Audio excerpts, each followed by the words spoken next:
It's so funny that it's just not going to work either. Especially because, like, think about this man's peak success. Like, his goal is to not have me sit on stage with any of these fucking candidates, right? And what's hilarious about it is that even if every single candidate going forward from this day on was like, I hate Hasan, that wouldn't change what I'm doing even a little bit. The third way guy on Vox mentioned Shoykot and Steyer lost because of you, but didn't mention anyone campaigned with you and won. Yeah, they actually, wait, damn. They gave the third way guys a favorable edit because the third way guys also talked about Ramen losing because of me, and they had celebrated far too early, and I actually dunked on the third way guys for saying that. I guess that didn't make it into the final edit then. Anyway, but we'll get started here. He is bigoted, he's anti-Semitic, and he is deeply misogynistic. Hasan Piker has blown up in recent years. After the 2024 election, the popular leftist Twitch streamer became a go-to voice within the Democratic Party, looking to him for questions on how Dems should embrace the new internet, how to reach young men, or even the political cost of the Biden White House's policy on Gaza. But Piker's glow-up has angered a section of Democrats who are growing louder in voice. He is such an extremist that it will only do damage to Democrats and hurt their chances of beating right-wing populism. In March, a Democratic group called Third Way. True. I'm such an extremist. Bitch, if you think I'm an extremist, you think the average American is a terrorist, okay? Why am I an extremist? Because I want Medicare for all. Why am I an extremist? Because I want free college, free healthcare. I want better infrastructure. I want to stop all these wars that we're waging, that all of our finances seemingly go to, you know? If I'm an extremist, then the average American is an extremist, but you can't say that. So you have to keep trying to do this stupid, idiotic disciplining thing, this disciplining method where you just try to cut the head of the snake. But meanwhile, while they're calling me an extremist, we got a hype train going. 4 minutes. You already know what the deal is. It's a hype train. Support the Piker Broadcasting Service. Support the People's Broadcasting Service. Almost said the wrong name for it. Support the show. You support independent media. And if we get to level 10 hype train, you can do that by subscribing. There's no ads on the broadcast. If you subscribe for $6 or for free with Twitch Prime or gift subs for others so they too can enjoy the show and be able to send me links and whatnot. Then at level 10 hype train, you already know what's up. You already know what we'll be doing. Obviously, we'll be carrying the flame. After seeing Will Neff's level 21 hype train yesterday, or level 23 hype train yesterday, I'm expecting much better performance from you, okay? When Will literally said, oh, I'm not going to, don't subscribe to Hasan, subscribe to me later, you guys actually listened, it turns out. Okay? You guys actually listened. That went to 23. Level 23. HasanAbi Jr., thank you for the 25 gifted subs. Oh, my Lord. Level 3 hype train is already complete. Anyway, let's continue. Published an op-ed in the Wall Street Journal's opinion section saying, quote, Democrats are too cozy with Hasan Piker. Now, Piker is controversial, no doubt. But is he toxic? And how much of this blowback is actually about Piker the person versus the leftist politics he stands for? I think, as a matter of fact, Third Way's brand of politics has helped Republicans. Why? Their attitude since the Clinton era has been to constantly concede on culture war issues to the Republican Party and never focus on economic populism, left economic populism. Let's dig in. Why are you org agnostic? Why not support DSA? Dude, what are you talking about? Why not support the Democratic Socialists of America? I don't think I can physically support the DSA more than I already have. You know, you say you're a socialist and you have enough money, but why are you enticing your viewers to donate money and instead take a Moist Critical posture where he doesn't take money anymore from donations? I don't know. Maybe because when Moist Critical makes one YouTube video, he makes $10 million off of that YouTube video, and subscriptions are the only long-standing method of gaining revenue for myself and my entire operations. I can't just like travel all around the country and you know, pay for the hardware, pay for everything else without any revenue streams whatsoever, unless I take the pre-existing amount of money that I have and just like dump it into the stock market, which is something that I'm not doing. Moist Critical also literally owns multiple businesses. Like, what are you talking about? If only you had a DSA maroon hat, yeah, I'd rock it right now, but I can't, you know? Also, the federal government is up my ass at this point. So, I'm going to have to hire lawyers and whatnot. And I don't like, there are a million different revenue streams that I could partake in, which I choose not to. This is it. The only thing is just voluntary subscriptions. Okay? Voluntary subscriptions. You don't even need to subscribe. You don't have to subscribe to support the show. Here's what it is. Okay? I don't run ads. I don't take sponsorships. I don't even strike down channels that are generating revenue off of my content. I don't care about any of that shit. I'm like, yo, go ahead. Have fun with it. My merchandise that I sell is just for the fans only. There's not like a profit margin there that's significant because obviously it's made in the United States of America and union made at the same time. So I also own and operate a cooperative corporation on top of everything else where it's equal say and equal pay distribution amongst everyone that's involved in it. You're going to have a very hard time finding someone that is operating their business in this manner. And there's no reason to do this. It's not even like technically unethical, half of the shit that I just choose not to partake in. But yeah, I hope that's explain it. I hope that explains the situation, Yeah. Yes, you are right, Poppy, but I wanted the argument. I'm sorry. Okay, I unbanned you. Even though you've said some insane things in the past, and that's probably the reason why Lake McGroove clapped you here. Look at West European countries destroyed by Muslims and Africans. They come from barbaric countries, living like animals, and when we try to integrate them into our society, they just increase the crime rate and make the cities unsafe. Jesus Christ, dude. Why is it everyone that comes in here and is just like, oh, well, I don't understand. Why are you living an unethical life that I've decided is unethical? And then they go, and then you look into like their background and they're like, well, African migrants are barbarians that ruin the countries that they migrate to. That's an insane statement, chatter. Holy shit. Yeah, I might have unbanned a little too quickly there. Hopefully we can, hopefully this chatter has moved on from this racist worldview and will no longer be racist in the future. All right, let's continue. Now, Third Way isn't just any group. It's probably the premier centrist think tank in Washington, D.C.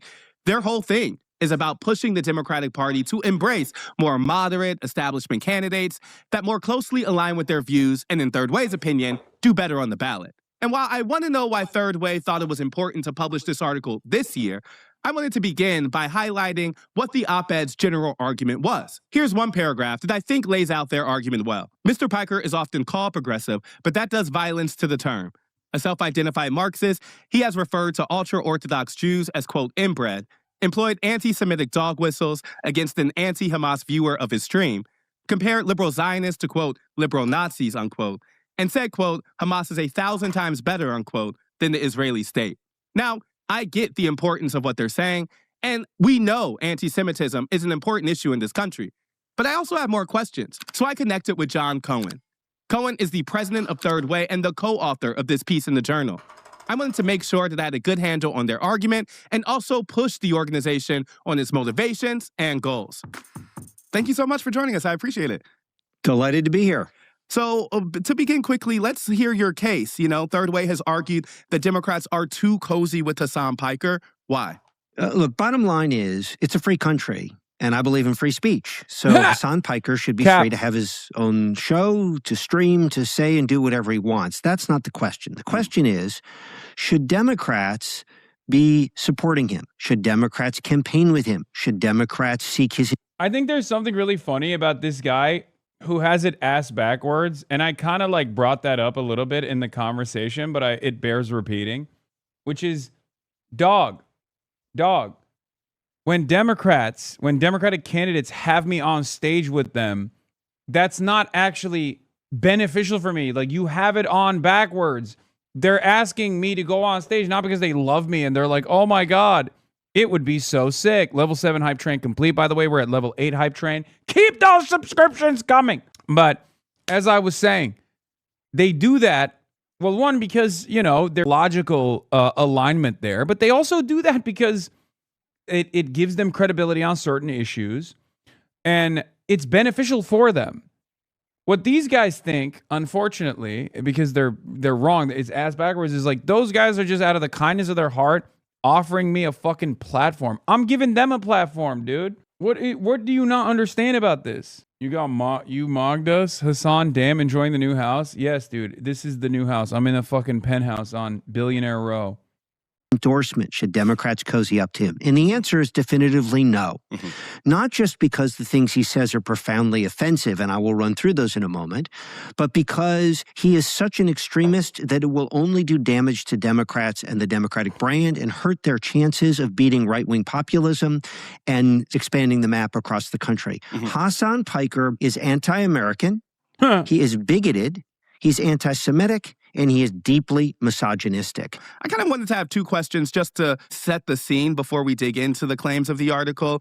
What was the impetus to publish this piece in March? You know, why this year? Trump is president. Democrats have very little power in Washington. What made you all publish this now? Great question, Ested. So we published this for a specific reason and a broad reason. The broad reason is that if Democrats are going to not just beat Trump and Here, I'll translate from corpo speak, from consultant speak. We can't yell at the growing base of support for the causes that, align against our corporate investors, like Medicare for all, free college, the litany of things that Bernie has endorsed and supported for years, and most importantly, Israel. And we can't come across constantly fucking yelling about voters not voting right or voters prioritizing things that we don't want them to prioritize. So we'll just yell at a guy who seems to be a megaphone for these issues. We'll yell because it's much easier to yell at an influencer. You can especially an influencer like myself who has spoken on the record for more than, 10,000 hours, almost 12,000 hours at this point about these issues. It's much easier to identify key quotes that you can just keep repeatedly slamming me with over and over again, right? Hold on. It's just, sorry. I'm getting some text messages in between. But yeah, of course it's about Israel too. It's about Israel is a great catch-all, okay? Nearly finished level 8. 45 seconds remaining on the hype train level 8, dude. 30 seconds. Will someone salvage the hype train, or will we refuse to carry the fucking flame today? I don't know. I feel like we're not going to be able to carry the flame. It's 20 seconds remaining. 20 seconds remaining. Jam drums with the 5 gifted. 10 seconds remaining. 10 seconds remaining. The hype train is about to die. We're not going to be able to carry the flame. We are not going to be able to carry the motherfucking flame. Oh my God, 6 seconds remaining. 99, level 100 at the last second. Hype train level 9. Hype train level 9. About to be level 10. If we hit level 10 on the hype train, you already know we will carry the motherfucking flame today. Albania situation reaction when? Soon, chatter. Soon. In any case, we're already halfway there. We're already halfway there at 70% on level 9 hype train. At level 10, we will carry the motherfucking flame. Oh my God. Zaza Bert, what are you doing? Zaza Bert, Zaza Bert, what are you doing? And we have reached level 10. Blonde Bob, holy moly. With 100 community gifted subs, blonde motherfucking Bob. All right. We can do a new one. Or we can do the reggae one. What do you want? Reggae Charlie Kirk? I think we do the reggae one again. Spark it up. Unshaken. Maybe we'll play that at level 15 if we get to it. We're at level 11 hype train now. Maybe we can get to level 15. Who knows? Level 10 hype train. Oh my God. Oh my Lord. All right, let's get back to Turd Way shitting up a big fart. Trumpism, but MAGA long run, I gotta we pee. need to be able to build majorities in lots of red and purple places. And right now, the Democratic Party is perceived as more extreme than mainstream in many places. So if the party aligns with folks who are this extreme and cozies up to them, it's going to make it much harder, not easier, for Democrats to not just flip the House and get the White House back, but beat Vance and MAGA and Rubio and the rest of them long run. The specific impetus was that the pod save folks, right, very prominent Democrats, had featured Hasan Piker at a conference where they are officially elevating him and aligning him with Democrats. That's what triggered this for us, and then a series of other things beyond that. Okay, let's jump into the article. You know, the article opens up by likening Hasan to far-right anti-Semites like Nick Fuentes and Candace Owens.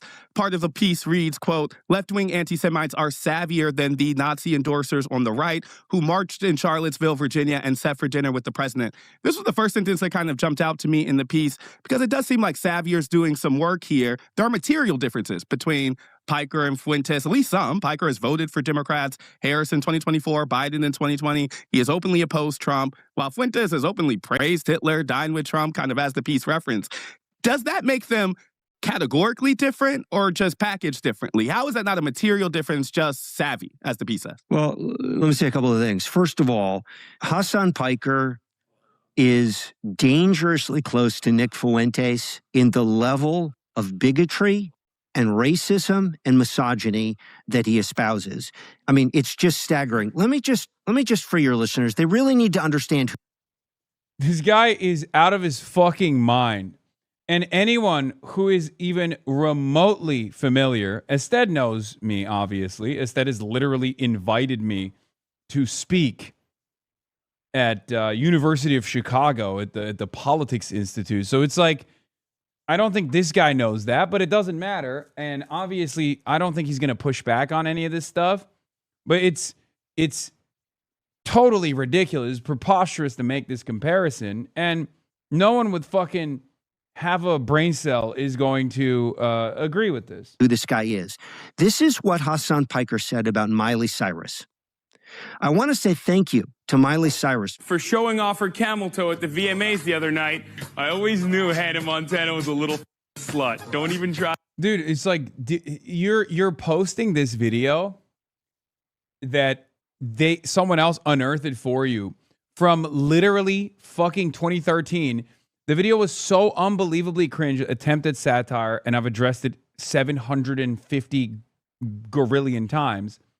But it's so crazy because, like, I don't even look like this person. Not only do I obviously, not only does this obviously not represent who I am, but I don't even look like this person. It's a 240p clip that you pulled out of your ass to just be like, oh, you're a fucking misogynist. Yeah, it's a fucking sketch. And it was so lame that I didn't even fucking think it was good enough to keep out there. It was a released failed attempt at satire that we deleted literally a month after it was out in the universe. But it's, again, something that I've not only addressed a million times over. Yeah, it had a fucking satire warning as well.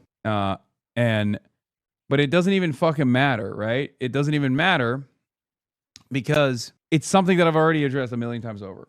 You literally said it was satire and disclaimer of the video. I know. Come on, Ested. Why are we defending this? I guess I'm not really defending it. I'm really just asking about the specific thing that I asked about. I know, but that's horrific. Horrific. Why should this guy be anywhere near the Democratic Party? I just want to re-level set. I'm not here for the Hasan Piker is a good person or not question. I'm here for the claims that the article is making. And I guess I wanted to just ask my question again. Sure. Nick Fuentes and Candace Owens are Trump supporters who have, at times, said nice things about Hitler. Hasan Piker has not done that, has voted for Democrats, has advocated against Trump. And I'm saying, does that make him savvier or does that make him different? Got it. So Hasan Piker he says, if you're someone who says, if I'm a liberal Zionist, it's like saying you're a liberal Nazi. Okay? Mm-hmm. So that is anti-Semitic to its No, it's not. No, it's not. Here's the reality. You know it's not. You can't argue against it, which is why you have to keep going down to your fucking notes to be like, well, this is why he needs to be deplatformed. But I'm not saying he needs to be deplatformed, but I'm saying that he's a bad guy. You shouldn't associate with him. Argue against the fucking point then. Like all this old shit that you're fucking pulling out of your ass because to be like, this guy's bad. Please don't listen to him. Who gives a fuck? Okay? None of that shit matters. The shit that actually matters is what I'm saying right now. And you can't argue against anything that I'm saying right now, so you have to keep going. But please, just it's just like Nick Fuentes. Why would Nick Fuentes say liberal Zionists are just like liberal? Are you responding to Arun? No, wait, what? No. Why would Nick Fuentes say liberal Zionists are like liberal Nazis? He's a Nazi. So you can't even make that fucking comparison. He literally has a positive opinion of the Nazis. He has openly stated that he is a neo-Nazi and he likes the Nazis. He said Adolf Hitler is base. Obviously, that comparison falls apart with like literally a little bit of scrutiny. Core to say that someone who believes in the existence of Israel is the same as a Nazi. I can't really see the difference between that and Nick Fuentes. On his voting for Democrats. I can. Nick Fuentes would consider that to be an inappropriate comparison because he's positive about Nazis. This is what he said about Kamala Harris. He said Democrats, if they were in charge now, would be doing 100% the exact same thing. Exact same thing he means as Trump. 1-to-1. Make no fucking mistake. Anyone who tries to tell you Kamala Harris would be different. Yeah, again, on the issue of Israel, it's so unbelievably disingenuous that we have straight up fucking adults that are supposed to be goddamn adults that are Democratic Party operatives that have worked within the Democratic Party for 3 decades, that are perhaps most responsible for its fucking failures, still trying to be the banner carrier for this uniparty attitude when it comes to Israel. Also, even the fucking clip chimps, unironically, are probably more appealing to the average normie. Again, I can't stress this enough. Normies don't actually look at the Democratic Party's attitude on Israel or anything else, really, and think that there is like major differences anyway. I do. You're yelling at a guy who does recognize that there is differences, just not on foreign policy and especially not on the issue of Israel, with some fairly significant new developments and exceptions with respect to what Donald Trump has done. Okay? He's a fucking delusional moron. So no, he's not for Democrats. He's for China and Russia. He has said that America deserved 9/11. America is, quote, truly the Fourth Reich with newts. So it's not I'm arguing with you. You're asking great questions. It's that I reject the whole premise. This guy is like Nick Fuentes. Okay. And we shouldn't be close to him. And the article also says this language can beget violence. Last year, an alleged murderer, seemingly inspired by left-wing rhetoric, killed 2 people for the crime of being Jewish at the Capitol Jewish Museum. Democrats must understand that accepting anti-Semitic figures like Mr. Piker into the mainstreams puts Jewish lives in danger. Now, I think certainly unequivocally anti-Semitism is on the rise. That represents a violent threat to many Americans. I think we can both acknowledge that. But the CNMP's link there, connecting Piker to the violence, doesn't even mention his name. So I kind of was wondering where that connection came from. Saying that anti-Semitic figures like Piker danger seems like a pretty big claim. Do we have evidence that Piker's rhetoric has led to violence directly? There is no question that no, he doesn't. He's just fucking, he doesn't. So he's just gonna be like, well, it makes me feel bad. extremist rhetoric, bigoted extremist rhetoric, including anti-Semitic rhetoric, on the right and the left, absolutely encourages violence. There's a ton written and thought about this. That's incredibly clear. And also, Can you explain further? Can you elaborate further on how I've done this, though? No, you can't. They don't want you canceled, but they also want to call you a Nazi who shouldn't be associated with. Yeah, no, none of it makes sense. Anyway, he does a long interview with him, but he does an even longer interview with me. So, where I address some of the comments that he pulls up. So, get ready. There's my part that's coming clear. up. Piker is someone who actively encourages violence. So, let me give you a quote from Hasan Piker. This is about people who own property. Kill them. Kill those motherfuckers and murder those motherfuckers in the street. Let the streets soak in their fucking red capitalist blood, dude. So, yeah, Hasan Piker encourages violence in the United States. Did he interview him before you? Yeah. So he interviewed this guy. He did the classic, like, all the fucking bits, all the greatest hits, like, oh, look at this. I'm so scared of him. Like, he is a scary guy. Why won't you believe me? Why won't you believe that he's a scary guy? Bitch, I own property. The fuck are you talking about? I literally famously purchased a home. What are you saying? Period. End of story. Okay, we're moving on. The article concludes by saying we're all for a big tent, but Democrats need to draw a line in the sand. I wanted to know, what is that big tent? Who's in? It's really funny because another subject of today's commentary, my former podcast co-host Ethan Klein literally put all of these greatest hits out there in the context nuke, right? And his purpose of this nuke was, by his own, by his own statements, he openly admitted to this, was to deny me any sort of mainstream approval and to, quote unquote, end my career. Now, of course, that context nuke did not end up doing that at all. As a matter of fact, one could even argue that it backfired spectacularly. But one of the wonderful things that has happened is that regardless of the hit piece, it's reached a higher level of prominence now. Like, it's basically all these other people are taking bits and pieces from that hit piece and like deploying it. But because the hit piece itself didn't fucking work at all, this is still not working. Like, they didn't look at that and go, well, obviously this was a failure. We shouldn't try this. They just keep trying it over and over again, and it doesn't work. At most, you can maybe get a couple like scared 75-year-olds that watch Fox News to hear this stuff out and go, yeah, this seems bad.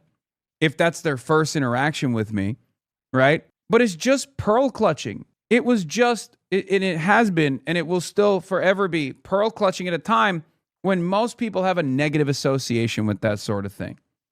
Right? Most people see this stuff and go, oh, here we go, dude. I know you, like, they also recognize that cancel culture is so unfavorable and viewed so unfavorably by the broadest subsect of American society that they have to couch this with, like, I'm not trying to deplatform him, but. So if you're saying that first part, you already know that this endeavor, this malicious outrage manufacturing, is going to fail on its face. It's going to fall on its face, going to fail.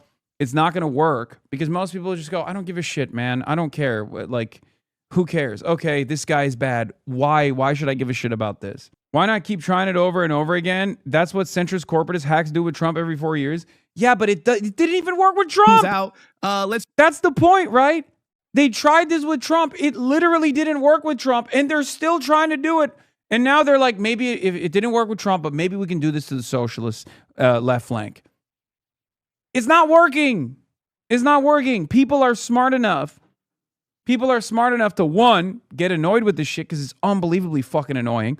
And two, they're smart enough to recognize, I care about the policies. I care about the worldview. I don't care about the optics. I don't care about what someone has said in the past. I don't care about the quote mining that you engage in. I only care about who this person is now. You know, just one more article, and this will work is an idiotic endeavor. It's an idiotic argument. Okay? The problem for Third Way is that they structurally can't do that because their worldview is so odious and so out of touch with the needs of the masses that he can't just go there and say with his chest, I want every Democrat to care about the things I care about. I want every Democrat to have a favorable opinion on Blue Cross Blue Shield, Aetna, British Petroleum, Chevron, Exxon, and numerous other corporate subsidiaries and corporate donors that I'm tasked with connecting with the fucking Democratic Party's political class, with his political representation, so they don't listen to the fucking needs of the masses. Or rather, I want to change the needs of the masses to being more favorable to this corporate oligopoly that we have created. He can't say that, so he has to go, oh, the people railing against this structure are actually bad people, I promise. Worked though? It worked on Corbyn? No, it doesn't. It literally doesn't. It does not. it doesn't anymore. Okay, it worked on Corbyn because it was in a different timeline, in a different country. It wouldn't even work on Corbyn now. If Corbyn was currently 21K versus 30K is rough. I know, man. I got a lot of fucking adults in this community that don't actually tune in on the weekends, you know? Talk to me when your favorite content creator hits the fucking lowest level of viewership that I hit, okay? When your favorite content creator gets 21K, you'll be in here, you know, singing his gospel, talking about how fucking awesome it is that finally he's getting the recognition. I know. It's the weekend drop-off, baby. It happens every weekend. And dickheads like you come in here every fucking weekend and go, oh, dude, you've died. Your career is over. But thank you for watching. Anyway, as I was saying, they can't make an actual argument. I can. That's the difference. I can tell you exactly what I care about. I can tell you exactly what I believe, and I can tell you exactly what I'm fighting for. They can't. So they have to do this like, we can't tackle the message, so we shoot the messenger ass bullshit all the fucking time. And it still doesn't work. Right? Still doesn't work. To someone like Joe Rogan, should Democrats go on his podcast? Again, great question, Ested.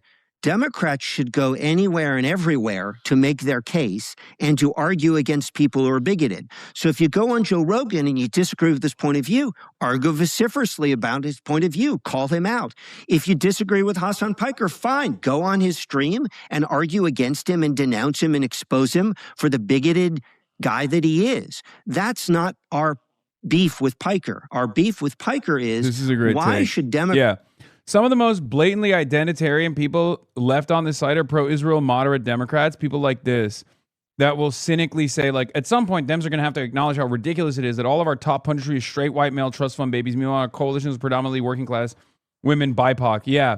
Famously, the predominantly working class women, BIPOC, LGBTQ plus coalition, which, by the way, all of our candidates are, ironically enough, the centrist Democrats are you know, usually old white men or old white women. Our coalition is actually queer, BIPOC, all this stuff that you're presenting as far as our political representation goes. But not only that, but also you have a fucking Israeli flag in your bio, dumbass. Do you think a predominantly working class, female-led BIPOC, LGBTQ plus coalition is pro-Israel overwhelmingly or anti-Israel overwhelmingly? These guys are still holding on to the 2016 era Bernie Bros mentality where it's like, come on, please, just one more time where we just cynically claim Bernie Bros so white, Bernie Bros so misogynistic, Bernie Bros so racist, and this time it'll fucking work. They're chirping to an increasingly smaller audience, okay? That's it. Democrats cozy up to him. Why should Democrats platform him at places like the Pod Save conference? Why should Democrats campaign with him? Why should Democrats seek his endorsement? That puts Democrats both on the wrong side of morality, given all of the things I've just said about him, the wrong side of being pro-America, and it is very hurtful politically. The moderate Democratic base is heavily working class people of color. It doesn't really exist without that kind of diverse base. I wondered about where this priority comes from. If Third Way's point is that Democrats are struggling in places to win over more moderate voters, I guess moderates in question, kind of at the base of the party, share this priority. Do they care about Hasan Piker? They do not. Not even a little bit. Like, in a way that is like... in a way that's unforgiving, too. In a way that's very forgiving for me and unforgiving for Third Way's priorities.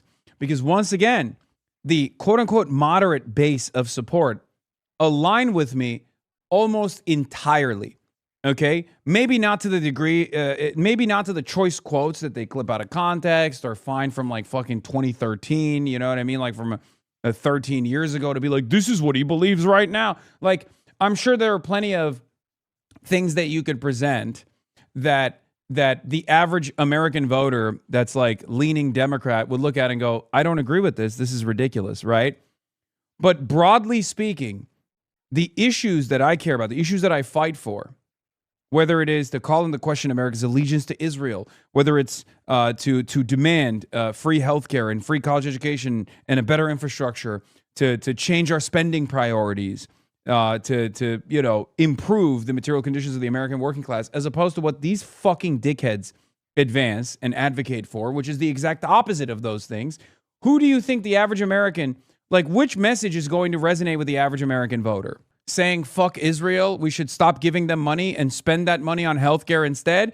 Or saying, actually, Israel is our most reliable ally and we need to keep giving them money and we should allow them to also merge with our military, as a matter of fact. And you're a fucking idiot and a simpleton if you think that you deserve free healthcare. Who do you think? What do you think the average American is going to identify with as a political message? What I'm saying or what they're saying? This moderate voter mentality is gone. Okay? This moderate voter was never there. There was never a moment in American politics where there was a guy who was like, you know what? I want to vote for the Democrats over the Republicans, but I really don't like free healthcare. Like, as a concept, I really, really hate free healthcare. I don't deserve it. I love being saddled with medical debt after a life-altering medical incident. I love that shit.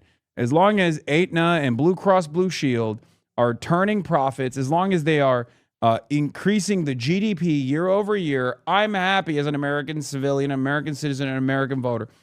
Fucking idiotic. What's shocking to me is that they've been able to maintain this nonsensical meta for as long as they were able to maintain it. And they were able to maintain it because the media was completely captive to the same exact corporate interests. So the media kept giving these guys the time of day and reinforcing this message that electability falls on the side of moderates. Electability falls on the side of incremental gains. Electability falls on the side of people who say, no, private healthcare is good, actually. No, Israel is good, actually.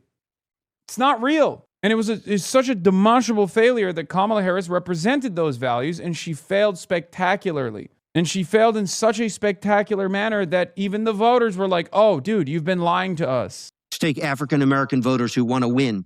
We just held a major conference in South Carolina. Those folks want to win. They don't want a party that is deeply connected to and associated with hateful, bigoted extremists like Hasan Piker. That is, their priority is winning, beating back Trumpism and expanding the map. They know in their bones that to do that, you don't... Yeah, this argument falls by the wayside if you can't prove it. And you can't prove it because it's been disproven. Kamala Harris's defeat, alongside Hillary Clinton's defeat to Trumpism, disproved this for every single Democratic Party voter that wants to fucking win races. Okay? It disproved it. Become a mirror image of the other party, the right wing that is extremist and bigoted. We don't need two extremist parties in this country. If Democrats are going to beat MAGA and expand the map, they have to become the House, MAGA light. They have to become MAGA light. Sure, it didn't work the last million times we tried it, but this time it'll be different. Senate and the White House. The only way to do that is to offer an alternative to the extremism of Trumpism, not to mirror it. I guess Third Way's memo after the 2024 election about the working class disconnect in the party, which I think you may be referencing here, concluded that the party leans too hard into identity politics. The number one takeaway in that memo was that working class voters... Yeah, cook his ass instead. Yeah, leaning too hard into the identity politics. And now look where they're at. Leaning hard into the identity politics to fucking yell about someone who represents the interests of the masses. Feel like Democrats prioritize niche identity-based groups. I guess I'm asking, how do you say that in 2025 and then have a campaign come 2026 that is frankly a priority about identity politics? It seems to me that just as you all argued that voters care about more kitchen table, tangible concerns, how do you follow up with that with a campaign about Hasan Piker? I'm not positive I'm following the premise of the question, but let me respond as best I can. So, first of all, we didn't say that voters and working class voters only care about kitchen table issues. We said they care a lot, but they also care that Democrats don't take what they perceive to be extremist positions. Yeah, no, the reason why you didn't understand the premise of the question is because it literally undermines the position that you had earlier. What you're doing right now, this practice of like we should really dial in on a fucking Twitch streamer as a representative of the growing left flank politics and the overwhelming appetite that the masses have for this left-wing politics.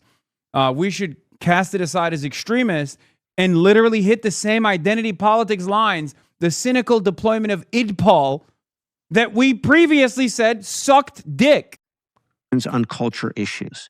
That's absolutely a thing we've said consistently across for years and years and years. So I don't see how this is identity politics. We are making a simple assertion that if Democrats cozy up to an extremist like Hasan Piker, not only is that morally wrong, but they are going to push away many of the moderate voters that they need to build electoral majorities. And by the way, how do you know that? Like, I guess I'm saying, like, it's happening right now. The man has a popular Twitch stream, much more popular than a lot of other people, and a lot of more moderate folks making a similar message. He's not getting invited to CrookedCon or these other things because there's not an audience. How are you so confident in your assertion that Hasan Piker's political views, which I understand you're making a point about the clearly offensive things that he has said throughout his time in public life, but there is clearly an audience for Hasan Piker's political message. So I'm saying, how do you separate those two things? How do you deal with the reality that Democrats have changed on terms of like America's relationship to Israel? That things like Medicare for All are increasingly popular. Like things like Abolish ICE are growing in popularity. So I'm saying that is, I think, a more full representation of the stuff he talks about politically. How are you dealing with that shift among the Democratic base, even if you're making the argument that he himself is offensive? Well, let me just give you an example. I get your question. So in 2025, in the off-year elections, right, Mondani, a Democratic socialist, won in New York, right? And Sherrill and Spanberger won in New Jersey and Virginia. They were both. This is why these guys would rather there be a Republican majority in the Senate than push for Graham Plattner to win. Lucky for us, they got no motion amongst the masses. Do you understand why? Because guess what? If Graham Plattner wins, if Abdul Al-Sayed wins in Michigan, if Democratic Socialists keep winning, not just their primaries, but their general elections, okay, then this argument that he is about to present, which you've heard a million times over, falls apart in spectacular display. And the counter to his argument also is that Spanberger is now deeply unpopular due to the same exact moderate policies that she has advanced, as opposed to Zohran Mamdani, who has followed through on his campaign promises, is deeply popular. That's the issue. Not only is their argument about moderates winning elections wrong, okay? Yes, in an anti-Trump wave year, yes, you can put a cookie-cutter neoliberal Democrat in office and they will probably win, okay? But will they maintain their popularity, or will they make way for potentially a worse version of MAGA later down the line is the question. And we know that has happened already with Joe Biden. Joe Biden was the moderate. Joe Biden ran and won and governed like a moderate. There were a lot of things that he did that was incrementally moving the needle in the appropriate direction, but no bold, radical, sweeping agenda changes. And we got Trump again in the aftermath of that because his popularity fucking fell by the wayside. We don't just want people to win elections in that year due to the unpopularity of the Republicans. We want a resilient political movement. We want real changes. We want real changes to come that will be, okay? It's that simple, man. Moderates. Yeah. Where was turnout higher? New York, Virginia, or New Jersey? That feels like an unfair question from a local to statewide election. Like, come on. We're talking about a mayor's race versus a governor's race. Like, that's a trick question. That's not a trick question. It was higher in Virginia and New Jersey. I mean, Mamdani's favorability rating is much higher than Sherrill's or Spanberger's. Like, you can pick a number and make this argument in either way. I'll give you another example, okay? So since 2018, right, a central task has been to flip red congressional seats to blue, right? That's a central task in the Trump era. Crucial task. The House New Democrats have backed candidates and invested in candidates who flip 50 seats. Our Revolution, right, and Justice Democrats, two of the most prominent left-wing groups associated with Piker and Bernie and AOC, et cetera, have flipped literally zero. Yeah. Zero. Yeah. Zero. Okay. Well, that tells you where voters are at. Voters are... Dog, you have an unbelievable money cannon that you deploy at these races that you identify with, whereas groups like Our Revolution are so much pickier by design because they have an ideological slant. I don't know if what he is saying currently is correct either, but you're literally taking ownership over the entirety of the coffers of the DNC and then pairing that up against a fucking random group that doesn't even have a fucking fraction of the coffers of the DNC. You're literally talking about cushy seats. I want the moderate candidate with the moderate vision. That's how they flip 50 seats. Is it true that there are deep left places in the United States where that you can make even more blue? Of course there are. I don't even know exactly what the argument he's like what the data he's referencing here is, for the record. I don't even fucking know. But that's not the central political challenge of our time. If you want to beat MAGA, is to make blue places bluer. It's to flip red. But yeah, he's like referencing Zoran's turnout, for example. So you know he's making an indecent argument regardless. Red places to blue. And the track record there is unequivocal. These folks have tried over and over and over since 2018. They only make blue places bluer. So I reject the premise of your question. It is true that Mondani can be popular in a deep blue place. And it's also true that lots and lots of moderates can get elected in purple and red places. Those things are simultaneously true. They don't. So here's the thing. As far as what he's saying, this is the last gasp of a dying movement.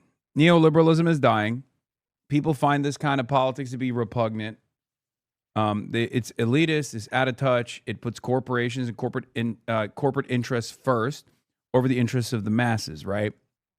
And so he's basically presenting the last version of this argument, which is Zoran only works in New York. It doesn't work in purple districts. Okay, Maine and Michigan are very important races for that reason. That's why I keep saying it doesn't matter what fucking Graham Plattner's background is.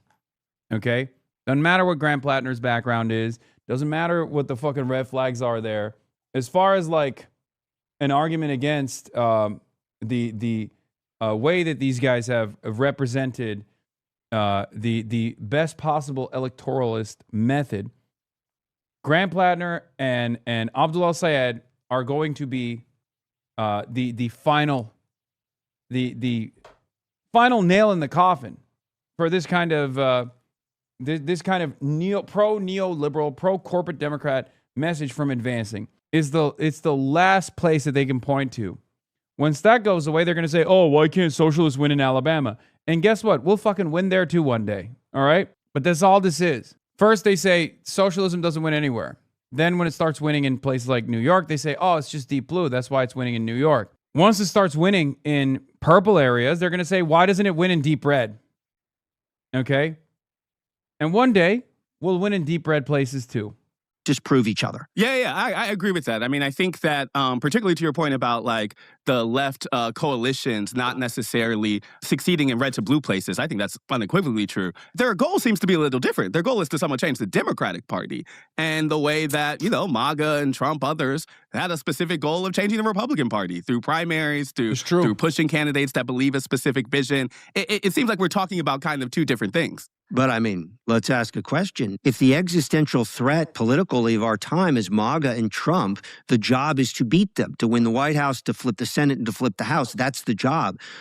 Why would you then try to make blue places bluer? That's a serious distraction if you believe that MAGA is an existential threat to our democracy and our way of life. Donald Trump is... Why? Why is that a serious distraction? Why? Why is that a serious distraction? President right now, not because of you know, like the existential threat of Donald Trump, that goal, Democrats failed it. Like, he won again. It did. So I'm saying, like, it doesn't seem to me that the question is about the... By the way, here's the thing. Instead, unlike many of his counterparts in mainstream news and mainstream media, because of his job, as a reporter that travels the entire country, has talked to these real moderate voters, right? So he knows that the third way argument is a failure. He has seen the third way argument be broadly represented to the masses and fail. He has heard from people in red districts and purple districts, moderate voters, what this guy would perceive as moderate voters, and he's heard from them that the Democratic Party is seen as an absolute fucking failure. Existential threat of MAGA. It feels to me that really where the left and others are trying to do is say, in the rubble, that is this Donald Trump reality, how is the kind of Democratic Party moving forward? It actually seemed like you were kind of leaning in that question too, in terms of shaping the Democratic Party's future also. So I feel like this red to blue point is kind of a diversion from what you all are both doing, which is pushing the Democratic Party. I agree, but I don't think it's a diversion at all, meaning this, instead. If you're offering a vision for the future of the Democratic Party, right, that vision cannot just be your dreams of what you want to have happen. It has to be grounded in political reality, right? Your vision has to have concrete proof that you can over and over and over again expand this deep blue formula to places that are red and purple. Because if you can't do that, all you're saying is we can hold a small slice of the country and make it even bluer, but we have no formula to actually flip the rest of the country. That's a non-starter as a political vision. That's where it connects, which is It's just like, we know this is a failure, dude. You own the Democratic Party, and therefore you own its failures. We know it failed in 2016 and also in 2024. You wouldn't be... Here's the thing. If this vision, the constant pivot to the center, had a real base of support and was broadly popular, you wouldn't have to dignify instead with a conversation about a fucking socialist Twitch streamer. It's that simple. Because guess what?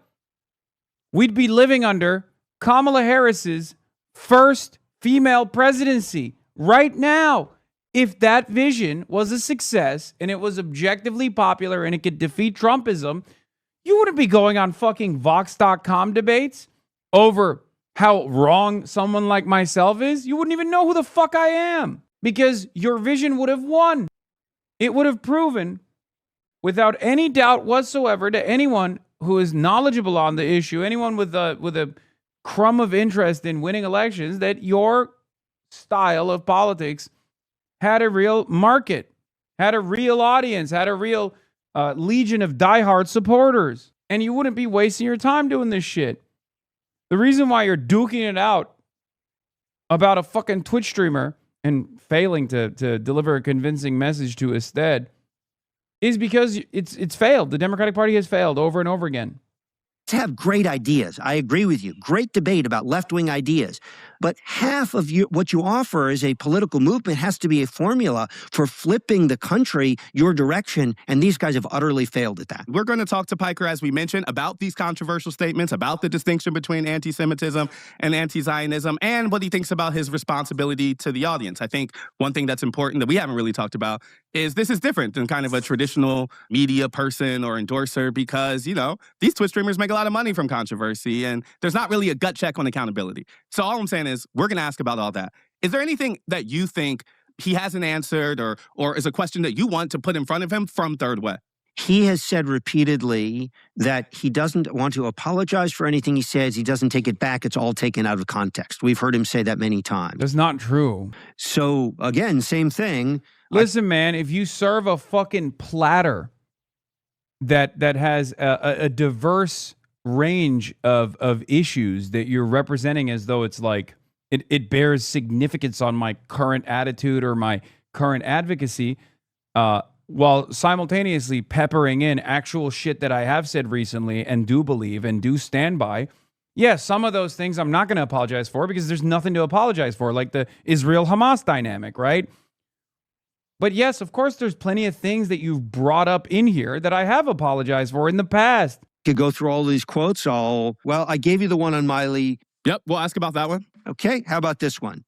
There is nothing more annoying to me than fucking first generation, second generation, third generation Asian motherfuckers who are dogs to white people. You are literally barking for white people. My question to Hasan Piker is, yeah, see, that's a great quote. I'm talking about minority groups that tokenize themselves deliberately to participate in white supremacist actions. What do you want me to say? You want me to fucking apologize for people that literally place themselves at the forefront of the anti-DEI, anti-affirmative action initiatives? Do you not feel even a sense of shame when you're talking to a black man too about this fucking like it is out of context, I guess, in that circumstance. Out of context quote? Yeah. No, there is no standpoint epistemology. When you come to me with a fucking quote like that, I'm going to tell you what the quote is about. Now you can tell me if you disagree with it. Do you think that the anti-DEI initiatives were actually appropriate? Do you stand by that? Do you agree with the Trumpism and the MAGA movement on that front?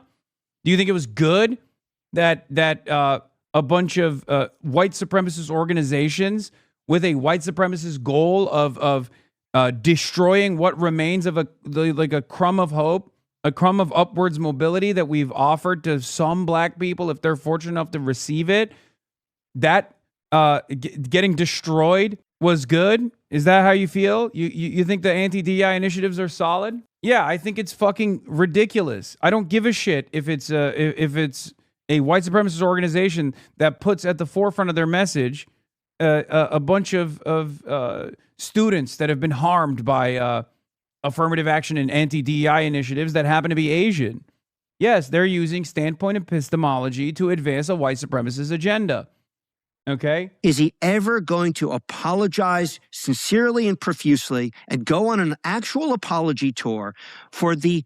Why the fuck would I do that? Suck my dick, dumbass. Dozens and dozens and dozens of bigoted, offensive, misogynistic things he said? Or is he just let me constantly, oh my God, I'm so sorry for a litany of quotes that are mostly out of fucking context over the course of my fucking 13-year political commentary career. Oh my God. You think that's productive?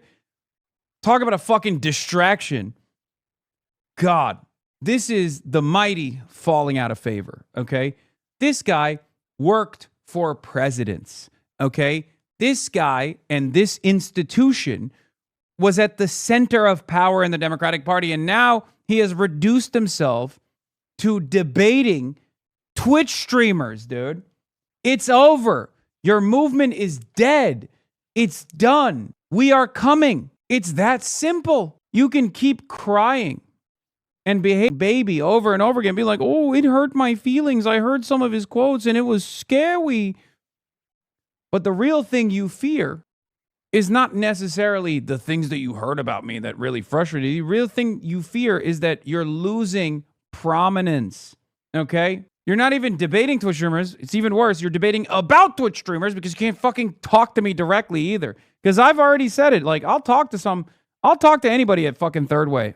Anytime, any day. If they want to come on the broadcast and cry about my choice quotes, oh my God. Keep standing by all of them. Mm-hmm. I think it's totally fair to ask about apology, about regret, about whether he stands by it. So we'll make sure to include those. I actually I'll have another couple I plan on asking about Hamas and the Israeli government. We'll put in front of him as well. Do you have anything else do you want to make sure you mention? I got through my questions. We'll take these to him, but want to make sure you feel like you had your piece. No, that was great. Very quick, actually, just because it's relevant to what just happened. Just to note at a practical level, in the California races, so Chakrabarti, who was AOC's former chief of staff, campaigned with Piker. He came in a distant third in that race.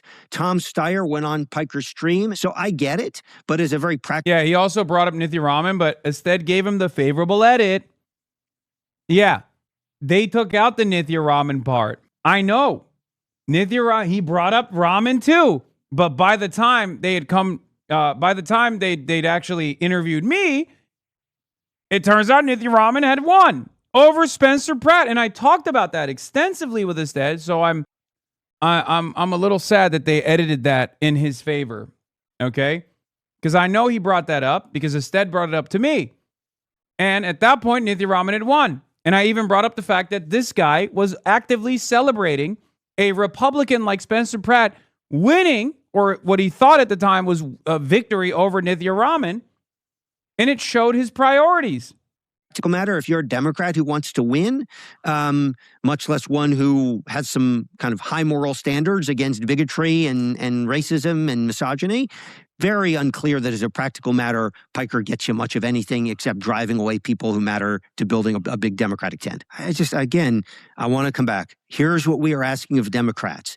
Don't campaign with the guy. Don't platform him. Don't cozy up to him. It's so funny that it's just not going to work either, especially because, like, think about this man's peak success. Like, his goal is to not have me sit on stage with any of these fucking candidates, right? And what's hilarious about it is that even if every single candidate going forward from this day on was like, I hate Hasan, that wouldn't change what I'm doing even a little bit. Okay? I don't like doing candidate interviews. I don't like it. I don't like doing candidate interviews at all. I don't like appearing alongside candidates. I mean, I caught the bug on the rally stuff a little bit. I think it's fun. But even then, I'm perfectly fine never doing another rally ever again. You want to know why? It's not great content. Nobody in my audience gives a shit about it. They don't even like it. They don't even watch it on the VODs. They don't like it when I'm doing it live. Okay? They don't. I don't do it because it's really good for me. I'm spending a shit ton of money out of pocket. Shouts out to the subscribers. Okay? It's bad content. If that was the reason why I was doing it, it's bad content. Doesn't do anything for me. I'm literally fucking burning money anytime I do this. I'm away from home. I'm away from my dog. I'm away from my friends and family. It fucks up my schedule. I don't do it because it helps me. I do it because it helps the candidates, you fucking idiot. And guess what? The candidates know that, which is precisely the reason why since this goddamn article came out, there's plenty of parts that he won't acknowledge. Adam Hamawi won, obviously. He won't ever fucking recognize that.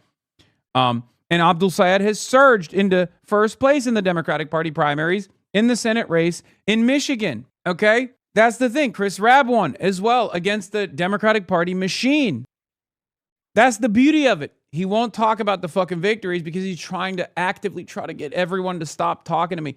The reality is, since that article came out, not only were there tremendous victories, but beyond that, every Democrat around the country has literally reached out, including centrist Democrats. Ironically enough, that's right.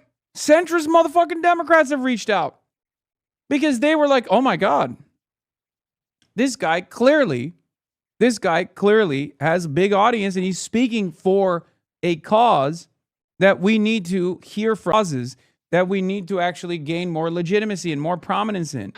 I'll let you get the last word on that. Thank you, Jonathan, for coming on. Thanks for having me. Up next, what Hasan Piker has to say in response. Hasan Piker, thank you for joining America Actually. Thank you for having me. I wanted to talk to you because, as you know, we talked to the president of Third Way, the centrist Democratic group that has argued that Democrats are too cozy with you. And we dug into their argument. And it seemed both substantive and personal. They say that your brand of politics is bad for the Democratic Party, which we'll dig into later. But they also argued that just the scope of things that you have said are too offensive and that you have not apologized for them. Racist things, anti-Semitic things, sexist things. I wanted to start with some of those statements that get quoted a lot. I know that some of which they quoted were not taken in context, but a couple others seemed as if there were some merit to them. So I'm going to play the first one. I want to say thank you to Miley Cyrus. Oh my God. At the VMAs the other night, I always knew Hannah Montana was a little slut. Don't even try to hide it. Okay, so that was one of them. I want to say, how should we think about these past statements? Do you stand by them? Will you apologize? Oh my God, it's so cringe. It's that is an unearthed attempt at a satirical like pop culture / like dating advice show that I was trying to do that was like bro focused. And of course I've apologized for it. I mean, it's nasty. It obviously doesn't reflect my current values, and it hasn't reflected my values since like I would say 2014. What would you you ascribe that to? Like, what was the shift in values? Is that just growing up, or is that like something happened that make you think, like, made me pivot away from this conversation? No, it was a desperate attempt to try to be funny. What is and this? I was much younger Caught? back then too, and I definitely played it fast and loose with the satirical element of it becoming like Dude, what the fuck is this? Caroline Khan announces that Hasan and Fiora looking to buy a house in New York City for a few weeks per year, that they're there visiting from LA. She suggests that Hasan can write off taxes if the house is used for content as she walks back several unhoused individuals. Dog, please don't fucking give any attention to this absolute stalker account. Jesus Christ. Like, why? Why are you guys literally fucking... Why? What's wrong with you? That's Dan Stalkman's personal account that he uses to fucking take anything and everything anyone in my fucking vicinity has ever said and then negatively frame it. We are not buying a fucking house, man. Half the shit is a joke. Oh my God. Yes, dude, I'm buying a fucking mega mansion, okay? And I'm specifically displacing orphanages in New York City, okay? You caught me. That's literally what we're doing. And I'm going to rent it out. And I'm going to be a bad landlord, okay? I'm going to be a landlord, and I'm going to be a bad one specifically. You got me. This is real. This is a real... Please, guys. Please. These are dangerously unstable individuals that are actively spending every fucking waking moment to try to disparage me. Do you understand? They will clip you out of context. I know. I'm gonna fucking do all of that. I mean, it's so ridiculous. Like, who cares? Who cares? It was far too misogynistic, which is why we deleted it almost on release. But then nothing gets deleted on the internet, of course. Yeah, I mean, but Third Way's argument was that you have not apologized. You're saying you have. Oh, of course. And not only that, but also a big part of my politics and a big part of my worldview revolves around rehabilitation, both in the criminal justice system, but also the draconian attitude that I think a lot of Americans have towards rehabilitation in the social crimes division. And I use examples such as that one that you just showed as a way to say, look, like, I had misogynistic opinions in the past. I've had transphobic opinions in the past, and I've worked through them, understanding that it causes harm to others, and it also is not reflective of who I am as a person. I mean, that's one of the statements, but there's a couple others, and I do want to play another that is more recent. Now, this comes from the question that Third Way was raising about anti-Semitism, which seemed central to the reasons that the UK recently barred you from entry. You have said that Hamas is 1,000 times better than the Israeli state and doubled down on it later, saying that you would vote for them over Israel every time. You once referred to ultra-Orthodox Jews as inbred, but the one that they focused on most specifically was a time on stream when you were arguing with the Jewish man and said this statement. You want every single Palestinian to be executed ruthlessly in the streets so that you can build another fucking theme park in Gaza. You fucking baying pig. You fucking bloodthirsty, violent pig dog. Now, I'm going to... That's a banger. Also, that person is not Jewish. Yeah, that was just a addition. They just added that on. It's a fucking anonymous account. That person was not Jewish.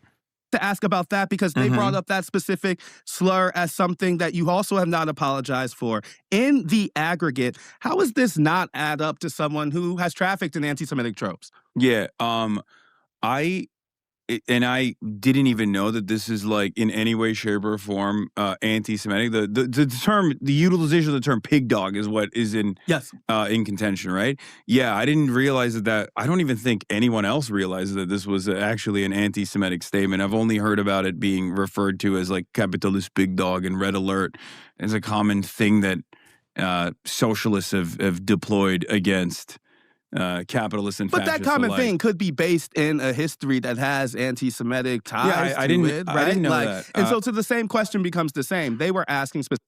Did you catch the watermark on the clip? No, I have not. What was it? I didn't even see the watermark. Where is it? Where was it?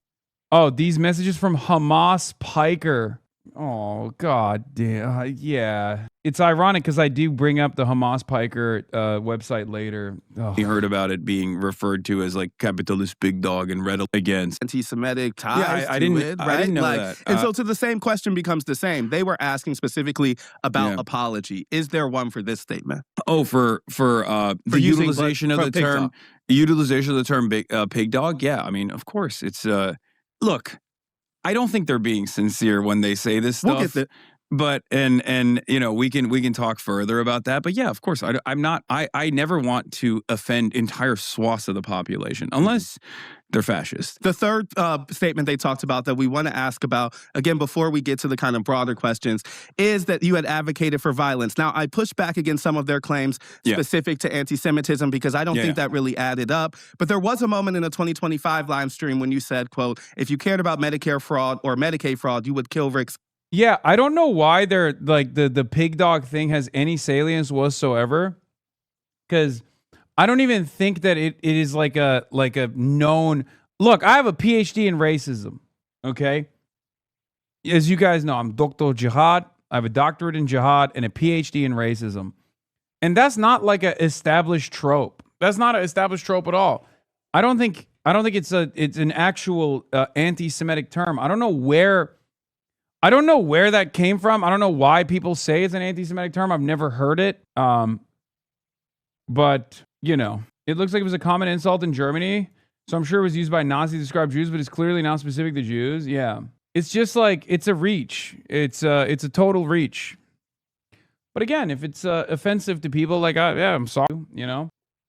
God. That comment got you temporarily pulled from Twitch, but you've since said it was a figure of speech. I still wanted to ask, though, based on their argument, in a country with real political violence, is that irresponsible? Yeah, that also was directly clipped out of context. I was actually referencing Mike Johnson talking to Caitlin Collins on CNN. He was bringing up the fact that they were not actually taking people off of Medicare or not trying to erode Medicare expenditure, but instead combating Medicare fraud. And I said, if you, Mike Johnson, actually cared about Medicare fraud, you would, and I used hyperbolic language there, and I shouldn't have. But no, the whole point of that was, and I followed it up in the longer conversation. It's pretty obvious. I'm talking about Rick Scott committing, at the time, award-winning amounts of Medicare fraud. It's more so about the point that, like, Republicans love to present an argument as though they care about Medicare fraud, but in reality, they're actually just trying to gut Medicare in its entirety. I asked because I think they were trying to make a larger argument about the responsibility or lack of responsibility to your audience, which is a big one. As that has grown over the years, how have you thought about the balance between filling the hours of day that streaming requires and not leaning in to the most controversial or most bombastic version of yourself? Do you think about that? I do, absolutely. I mean, I think the fact that over the course of 10,000 hours, the only choice quotes that they can find are from like 2013 that are actually embarrassing and not even like remotely out of context or something that, like, I don't think anybody knew was an anti-Semitic slur at all. And I still don't even understand fully what that, like, where the pig dog thing comes from. Rick Scott was 2025, you know? But yeah, but Rick Scott is a more recent example. And I think, like, that, once again, it's pretty obvious what I'm saying. I'm not, like, you know, talking about, like, advocating to assassinate an American politician in that situation. There is always going to be opportunities for groups to create and manufacture outrage, manufacture controversy around everything that I'm saying. And the medium that I occupy makes it virtually controversy ridden. Right. I mean, to be controversy free. Yeah, controversy free. Sorry. Now, I guess, though, if someone was hearing an introduction to you for the first time through Third Way article, or even some of the arguments they made, and to me, if we were to add up what that defense is it apology? Is it taken out of context? Or is it something where you're like, this is a while ago and I'm a different person now? It's all three. And on top of that, there are a lot of people who are just, like, waiting around to genuinely clip stuff in the moment, to be like, ooh, I can clip this out of context and I can blast into the orbit. I have a lot of people who despise my worldview. Have you changed how you go about those 8 hours as the focus on you has gotten bigger? Absolutely, but I think it was post-October 7. It wasn't recent. Okay.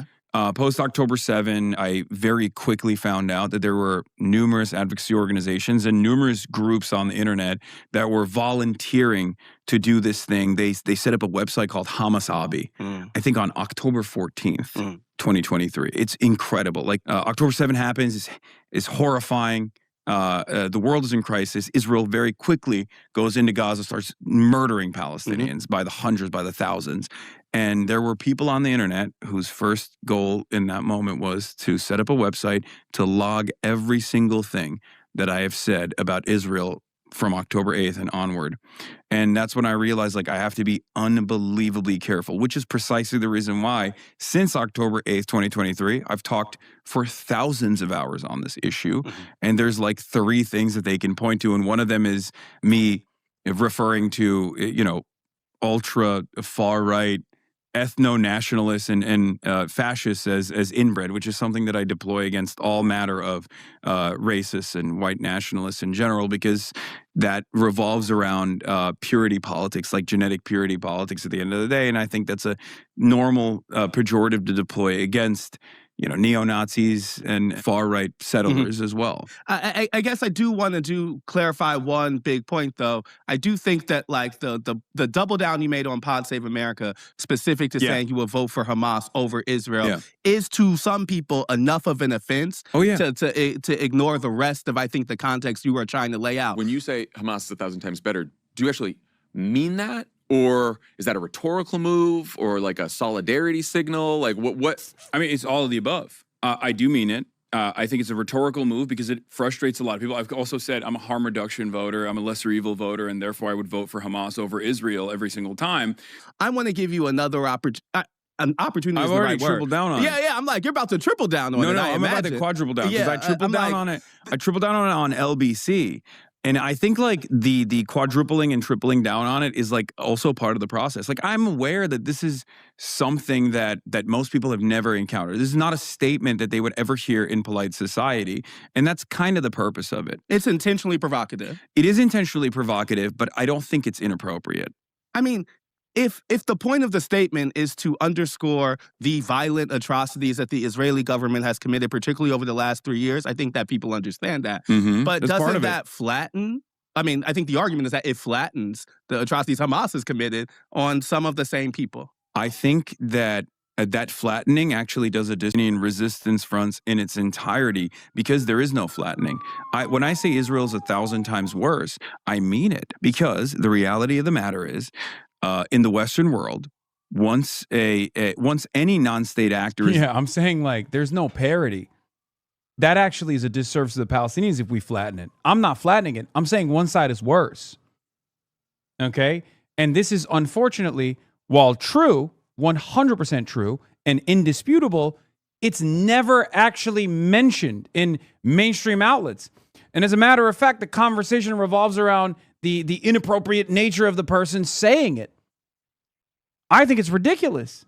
I'm not trying to flatten it. I'm saying one side is worse. Israel is worse. I'm not saying there's parity between the two parties. One side is the oppressed. The other side is the oppressor. The oppressor is worse than the oppressed. The excesses of the oppressed still cannot make up for the unbelievable super violence, the unbelievable ultra violence that the oppressor is engaged in. As a matter of fact, the excesses of the violence that the oppressed and the dispossessed engage in comes as a direct consequence of the unbelievable ultraviolence of the oppressor. It is Israel's actions that have led the Palestinians to evolve in their militancy. Designated as a terrorist organization, there is a good deal of racialized animosity demonstrated towards these sorts of groups as well. And I think that it's important for people to understand that these are normal human beings at the end of the day that have suffered tremendous loss over the course of... I guess people maybe not care about the discrimination Hamas faces. Like... No, but it's very important to understand that, because it's not Hamas. Hamas is not an alien entity. These are Palestinians, right? And of course, it's important to understand how they arrived at militant resistance, why they're doing it, and how their methods have also evolved, and how such heinous acts of violence even take place. A lot of people want to assume, sorry to cut you off, but a lot of people want to just believe that Hamas did this because they're violent, barbaric anti-Semites.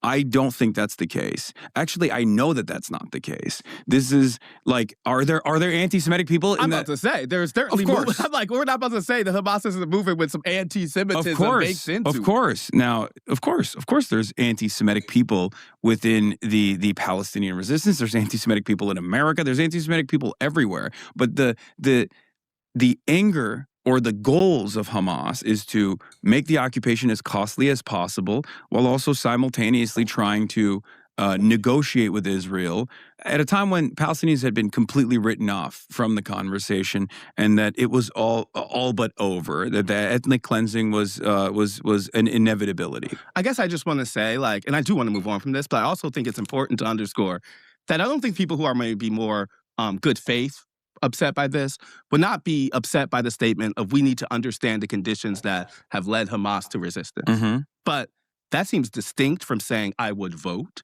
for them, right? Like, Yeah. And that also seems like, at minimum, it underscores why there is a website set up, or why there is something that tries to link you to a group that you're linking yourself to, in terms of at least trying to understand that perspective. So I guess I'm saying, like, I don't think the kind of argument you're making here saying we should learn the structural conditions that have led to this moment Yeah, that's is the exactly academic. the same That's as the- folks being upset at I will vote for Hamas over that's the Israeli government. that I am, at the end of the day, someone who is engaging in, and this is a Marxist term that a lot of people get mad at because they don't understand that propaganda is supposed to be a neutral term in its inception, but this is agitative propaganda.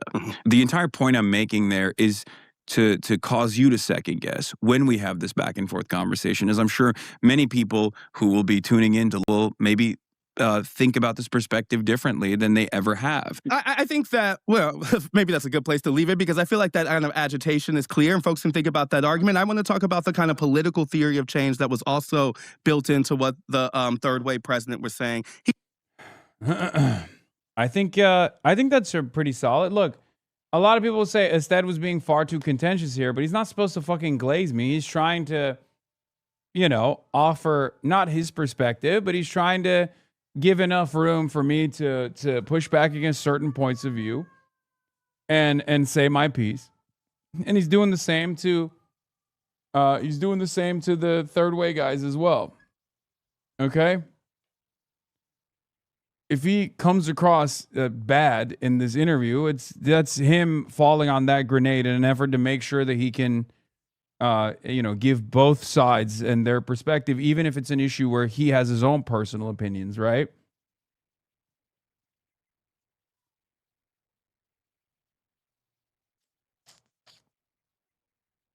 In any case, I think I said my piece and it was pretty solid.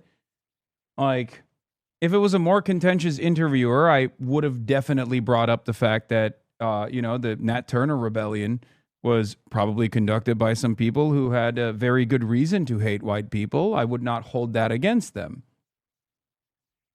I didn't say that in that moment because my goal wasn't to, undermine his position or make it seem like he's like defending Israel, right? He was saying that hearing stuff, even like this, from you makes it harder for the Democratic Party and is a reason why they should kind of keep a distance from associating. He says, this is a ready-made ad for someone in a congressional swing district or someone whose electorate might be offended by some of the stuff that you say. But it's not clear to me that your goal is get the most Democrats elected. So I wanted to ask, one, is it? And two, if not, what is the goal? No, I care about political action. And I care about policies. I care about advancing political goals. I don't have any loyalty to any brand or any identity of any sort. Are you a Democrat? Do you consider yourself? I vote Democratic usually. So yes, I've never voted for a Republican. I will never vote for a Republican. Did you vote for Kamala Harris? Yes, I did. But I did not endorse Kamala Harris. Famously, I remember that part. Yeah, and the only reason for my refusal to openly endorse was because of the red line that I think was a pretty understandable red line, which was a continuation of the genocide in Gaza.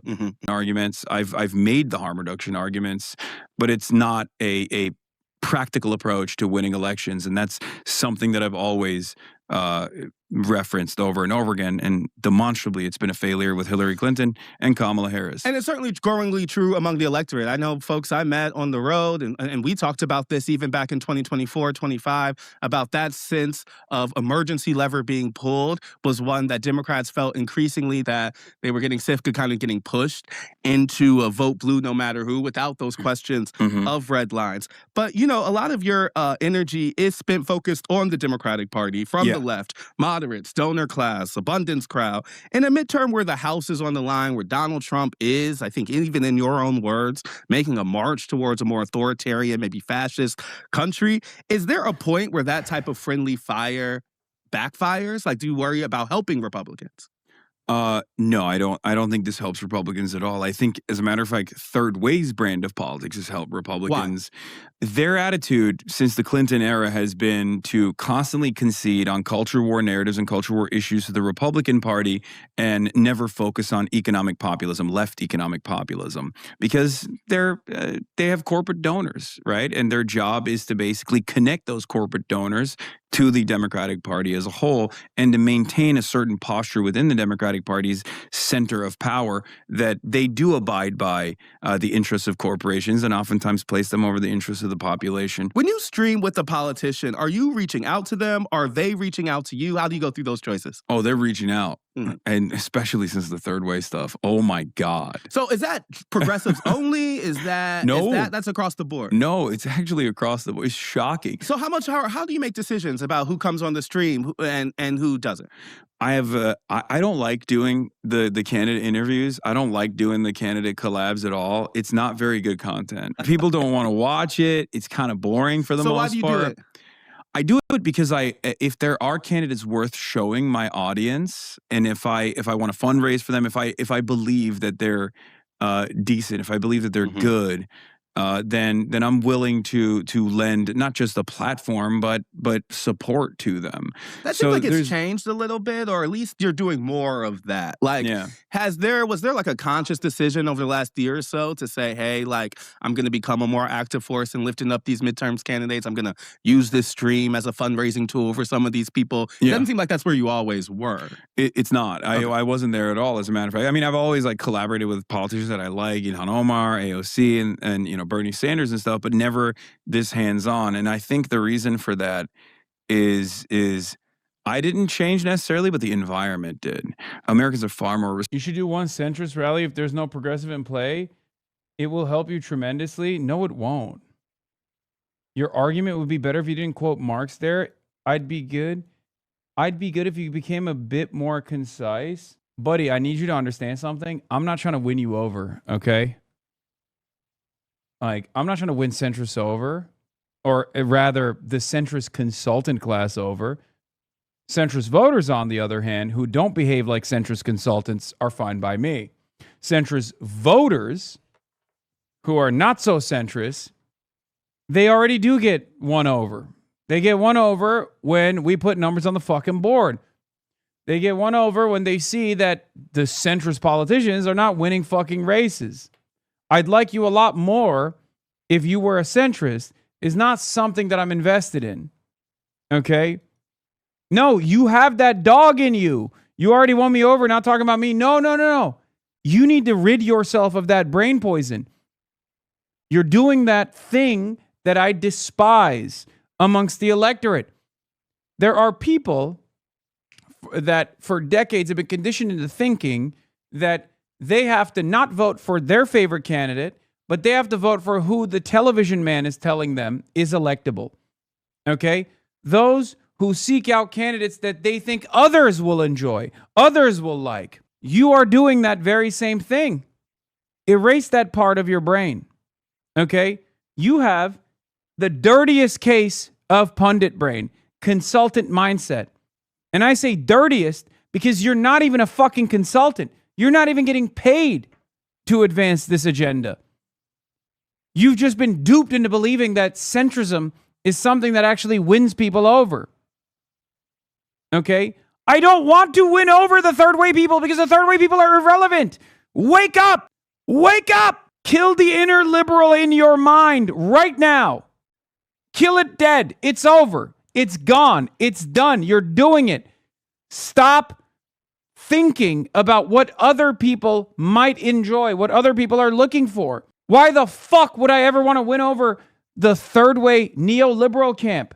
They do not have a real constituency. No, they're voters, not the fuckers. There is no real constituency for it. Hello, wake the fuck up. Point to one fucking guy that doesn't work in Washington, D.C. that still sincerely, when asked if they would want free healthcare or paywalled healthcare, says, oh, I want paywalled healthcare. That's not a real person. No one in the United States of America is going, I really, really want to vote for the continuation of the current paywalled, privatized healthcare structure that only seems to exist in the United States of America. That's not a real voter. That's not a real voter in the same exact way that there is no real constituency for people who are former never Trump Republicans, former Republicans that have spent their whole lives being Republicans, who now find the Republican Party to be disgusting. There are that constituency only exists on TV. Okay, that constituency does not exist in the real world. Receptive to my kind of politics, to our worldview on the left, and they're just simply not getting that representation. Do you think that's driven by the shift in sentiment around Israel post October 7th? Yes. Or are we talking about larger economic populism? Both. Okay. I think that was a seismic shift that gave a lot of confidence to the left, that as long as they stood by their positions and they were steadfast in their advocacy, that people would actually see the truth. And that's precisely what happened with Israel. And that's why there was such a seismic shift. And it certainly gave a lot of confidence, I think, to many to not only run, but also it gave them confidence to be more bold about American militarism, because that's not something that you usually hear. Certainly. And that's always been my perspective. I'm an anti-imperialist. I believe American imperialism is a force for not good things around the world, and it's just not good for the average American either. And they kind of understand that. We're staring at the failures of the global war on terror. $8 trillion, 12,000, 14,000 American service members killed. 22 veterans killing themselves every single day. But you're right. We don't really see that kind of anti-war, anti-imperialism worldview among the elected class more than I do hear it increasingly as a unifier among a base. Yes, absolutely. And I think... Do you see part of your project as bridging that? Yes. Okay. Yes, 100%. Part of the reason you blew up, particularly post-2024 election, at least in more mainstream Democratic world, is that it was helpful for the party to try to understand the new media ecosystem and kind of how to reach young men, which became a topic a lot of folks were coming to you for. I wanted to just summarize, in your opinion, what's the chief reason that liberals have failed to really take off in places like Twitch or in streaming culture more broadly? I think that there is a lot of moneyed interest that early on adopted independent media, and the same funders that were funding the Republican Party were also offering millions of dollars to, like, the Daily Wire, for example, which was initially funded by the Wilkes brothers, right? They're, oil barons from Texas that are also major Republican Party donors as well. There's also always been a conservative media ecosystem that is constantly cross-pollinating with, like, professional media outlets, legacy publishers and the like, in a way that no such connection exists between independent left content creators and liberal media broadly. Got it.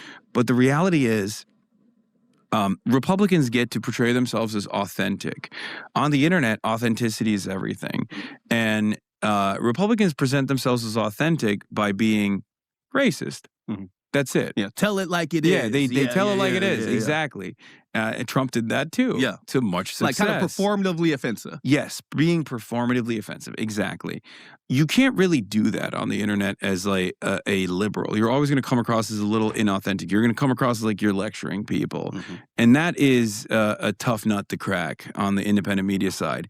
And sometimes when you do a pretty good job at identifying right-wing misinformation and tackling it and combating it like I do, then third way comes after you and says, oh, well, you're not sufficiently woke, but you're also too woke at the same time. Yeah, and I you're mean, a they were danger. kind of making the argument that you have succeeded by adopting some Republican-y tactics or that, you know. If that was the case, wouldn't third way love me? I'm saying there's like that's what they want to do. I guess what I really wanted to ask, to bring it back to the young men point, like, is there a way to be appealing to that demographic without the misogyny lean in, right? Like, is there a way to be authentic to wide swaths of new emerging Americans without offending traditional Black structures? You know, like I'm saying, sometimes those two things do feel a little in conflict about how you live in the culture of those people without reflecting values that I would like to think left or liberals don't like. Yeah. No, I'm unapologetically anti-right-wing, anti-reactionary. I will always argue against white supremacy. And I make that very clear in my commentary. Yeah, I've heard that. And now they're saying I'm actually too reactionary, which I find to be very strange because these groups are also the same people that are saying we should be a little bit more right-wing on culture issues. Yeah. No, that's a fair thing to point out. It doesn't make any sense. It's just completely inconsistent. It is. The two critiques are kind of in conflict. I guess I want to end with a couple of more quick ones. What's your message to the slice of Democrats, third way included, that have sought to marginalize you in the last few months? Oh, it's awesome. Your boos mean nothing when I've seen what makes you cheer. And guess what? The people also feel the exact same way. It was awesome. I knew from the start, people would come up to me and they'd be like, dude, they're on your ass right now. Are you okay? Like, how are you feeling? I was like, first of all, it was a lot lonelier on October 8th, 2023, when I was saying the exact same things that I'm saying right now. Okay? It doesn't feel so lonely anymore. And number two, if they want to position themselves on the 10% side of a 90-10 issue, that's going to be great for me. That's going to be great for the candidates that I'm actually promoting. Yeah, it really does keep coming back to me that you're kind of making the argument that Third Way's memo seeks to make, which is that, like, you know, their focus on the wrong side. Answer the misogyny question here. What do you mean? What's the misogyny question? That I fucking said misogynistic things in like 2013 in a fucking satirical bit that I've apologized for that we deleted instantly after it was released? The fuck do you want me to do? Apologize for it every damn day of the week? And I already... Yeah. I'm sorry. I'm so sorry. I'm sorry. I will forever be sorry. I'm so sorry. 13 years ago, I made a satirical fucking... an attempt at satire that fell flat. That I recognized fell flat in 2013. I'm so sorry. I'm so sorry. I will forever be sorry. I think some of the people, this is a liberal holdover, right? It's like it doesn't reflect who I am as a person now. It's not my current values. Okay? But the reality of the matter is that the demands of self-flagellation are so they're so reminiscent of woke 1.0. You want performative self-flagellation, okay? Well, not you in particular, but these guys do, but they don't even want performative self-flagellation. They actually just want me to go away. Or, better yet, they want me to just adopt their framing.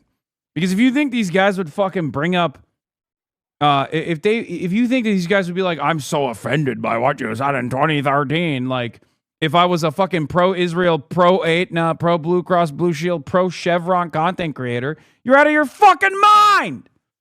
Okay? You're out of your dang mind. They'd be loving my ass. They'd be like, oh my God, you're the best guy. You're the best there is. You're the best around. Of a cultural uniting issue, which is, you know, most people do think that Israel's committed a genocide. Most people do think because that atrocities. Yeah, and so I'm saying, like, you're saying, like, so they're positioning themselves on the wrong side of that thing is worse impact for Democrats than what. Honestly, you'll never be enough. You'll never be sorry enough for that cringe clip. At least I know you have to live with it existing. I mean, yeah, it is what it is. You know, it sucks, but who gives a shit? No, like I apologize for it back then, but I'm not going to fucking apologize for it every day. You know what I mean? I'm sorry that you saw it for the first time ever. If you think it's like reflective of my current fucking values, then you're an idiot. You know? That wasn't even the question. The question was, can the left capture these racist, misogynistic people without being misogynistic? And you said yes. Yes. And I do. I do every day. It's that simple. What you're saying. Yes. There is no constituency in this country for someone who says, I want more moderate solutions to the healthcare problem that me and my family is currently experiencing.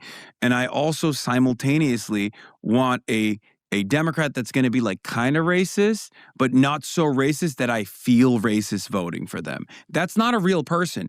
The real person in the real world is probably like, yeah, trans people are kind of weird, but I don't really understand why we're talking about them so much. I've never met one. Who cares? But also, I want free healthcare. Also, I really don't like Israel. Why are we giving them so much money? Why are they killing so many people? That's the average person. The average person is far closer to my worldview, as demonstrated by this whole third wave fiasco, than their worldview. They have no real representation, and their only job is to connect moneyed interests with politicians. And because politicians have, for the longest time, been more predisposed with winning their seats again and winning re-elections again, and that requires a tremendous amount of fundraising, they listen to guys like Third Way. But that's also the reason why they don't do what must be done when it comes to these key issues where Americans are suffering, which is precisely why I always say changing the Democratic Party isn't a silly vanity project. Changing the Democratic Party to make sure that we have some real fighters, to make sure that they're going to fight for the American people rather than constantly tell them that better things are not possible, will actually create long-standing change in this country that will be good for the American working class, and it will certainly be the most effective way to combat fascism. I appreciate your time. Thank you for joining us. Thank you for having me. Okay, so some quick takeaways. One, I don't think Third Way is accurately representing Hasan's position. He's not trying to get the most Democrats elected. He's trying to get specific Democrats elected, ones who share his anti-war sentiment. At the same time, I can totally understand why Third Way is upset, and I think he does too. He apologized for past sexist comments, but made no such apology for calling people inbred, claimed ignorance about the term pig dog, and quadrupled down on his argument that Hamas deserves our understanding. But Hasan is trying to provoke, even in his own words, which leads me to my third point.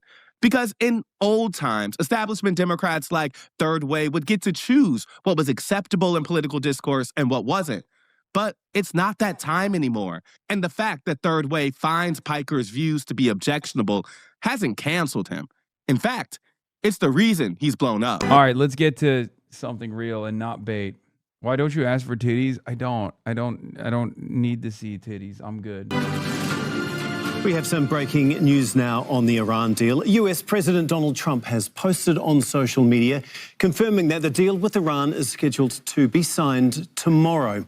And immediately after that, the Strait of Hormuz will be open for all. This is some of what he has just posted on Truth Social. He said Barack Hussein Obama's deal with Iran, the JCPOA, was an easy, beautiful, smooth road to which Iran would have had 6 years ago and would have used long before now. My agreement with Iran is the exact opposite, a wall to no nuclear weapon. In fact, they no longer want a nuclear weapon, nor will they have one, either through purchase, development, or any other form of procurement. The deal is scheduled. Iran directly rejects Trump's new claim of a deal being signed tomorrow, saying that it insists on signing a deal on specifically Sundays engineered around his own birthday, calling it a propaganda event. Oh, my God.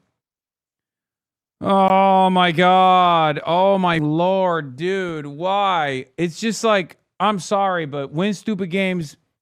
I play stupid games, win stupid prizes. But it's just so stupid that they're doing this thing. They're doing this thing over and over again to transparently pander to the American population, and Iran is aware of it, so they just keep saying no.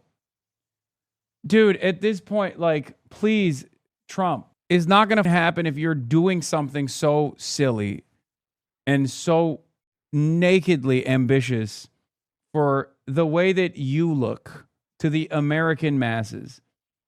If you keep trying to do stock manipulation, if you keep trying to make yourself look good like this, they're just not going to do it. They have access to the internet, man. They know your ways. They have access to the internet. They know how you operate. They're not going to try to give you like a silly W.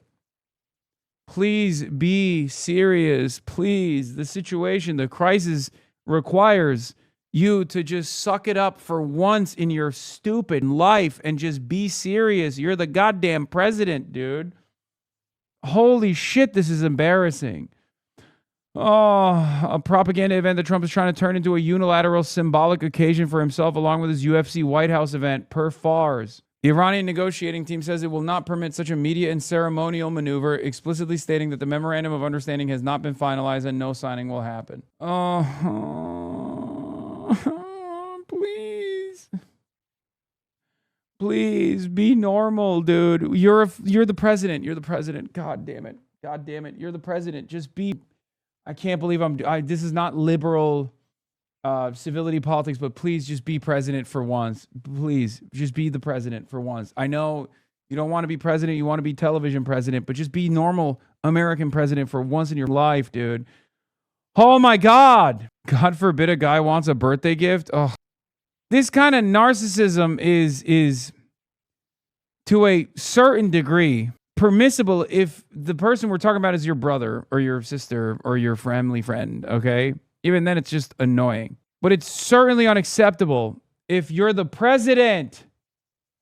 To get signed tomorrow, and immediately after it is signed, the Hormuz Strait is open to all. That is President Donald Trump there posting on Truth Social in the last few minutes. We're going to go to Heidi Jo Castro, who is in Washington, D.C. for us. And Heidi, that's about a third of what he posted. What else did he have to say on Truth Social? Right. Well, he went on to criticize more of the Obama administration's deal with Iran. But the real grains of news, as you just highlighted, is the U.S. president says that a deal with Iran will be signed, he says, tomorrow. And then he said immediately afterwards the Strait of Hormuz would be opened. And then he went on to say in the future the U.S. would go into Iran and get what he calls nuclear dust. That's the enriched uranium that was buried underneath the U.S. Missile attacks more than a year ago. So all of this, first time confirmation from the U.S. president that a deal, he says, will be signed. First time that we have a timing for this from the U.S. president saying that it is tomorrow. Again, this is built on a long history, though, of times when Trump has said that a deal would be finalized just around the corner, only for those expectations not to be met.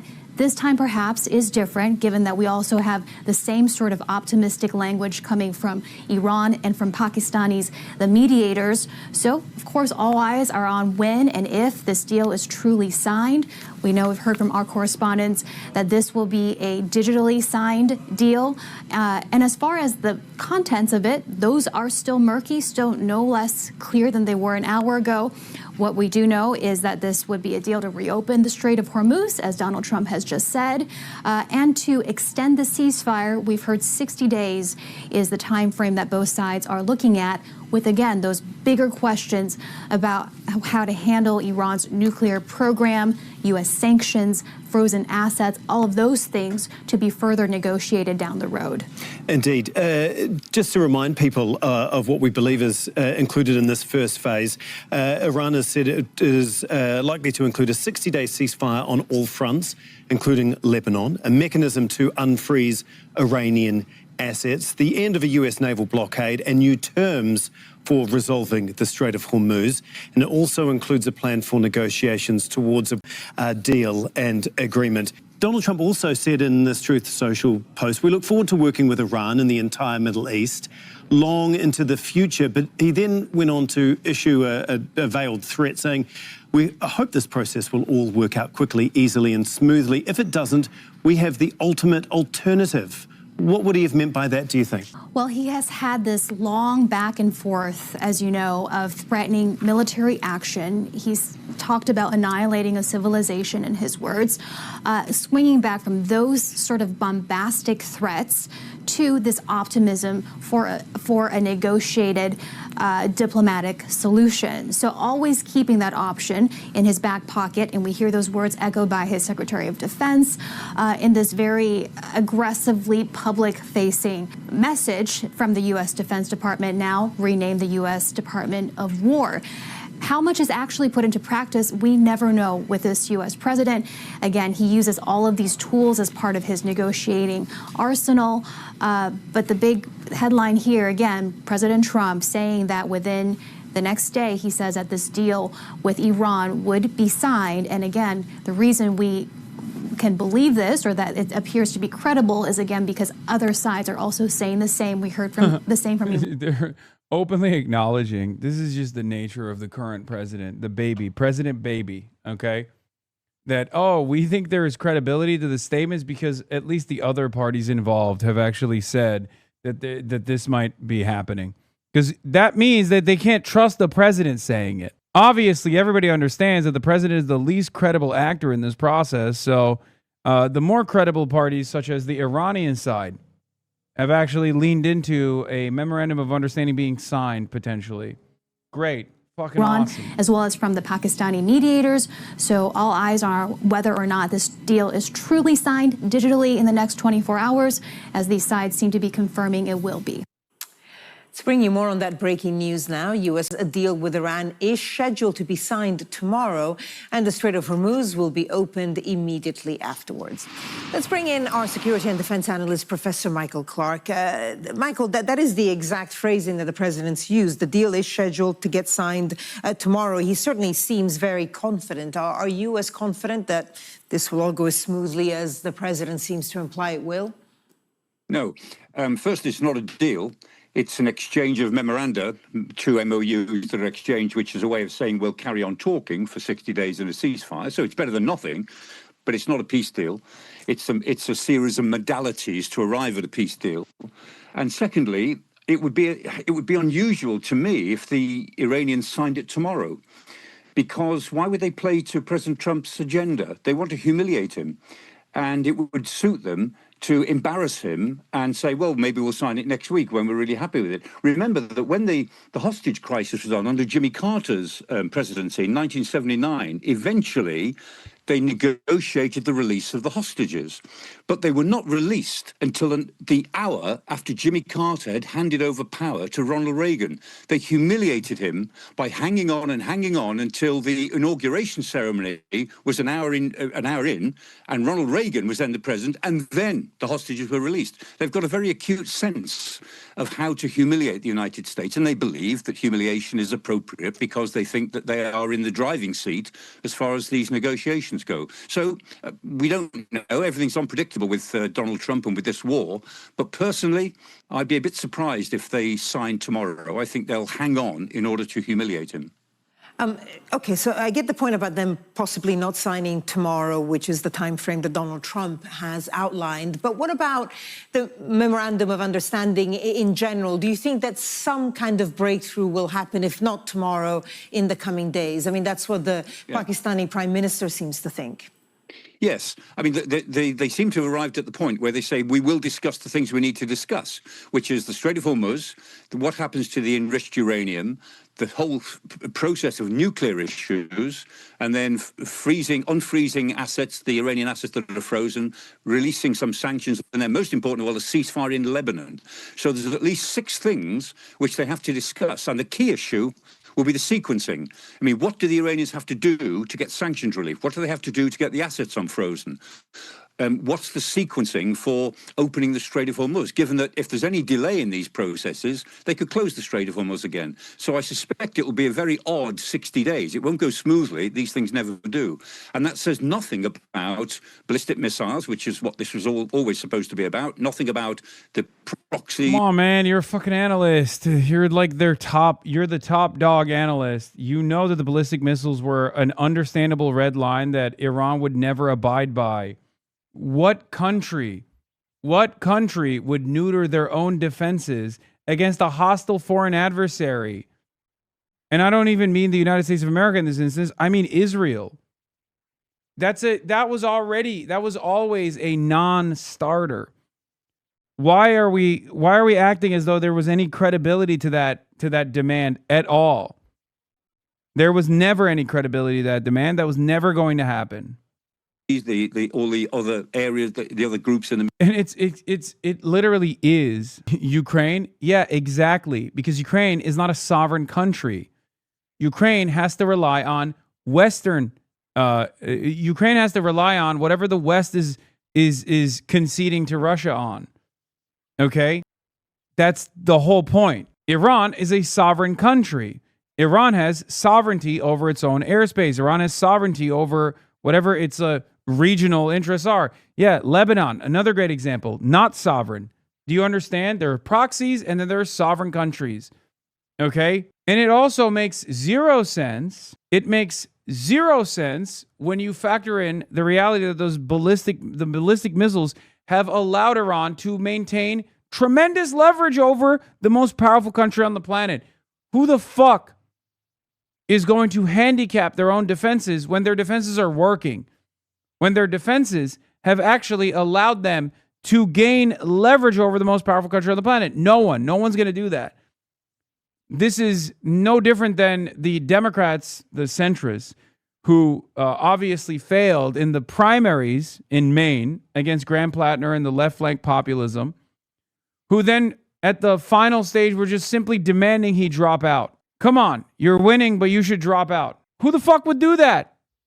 Who would be like, oh yeah, I know we're winning with our ballistic missiles program, but you know what? You asked nicely, so we'll just cast them aside.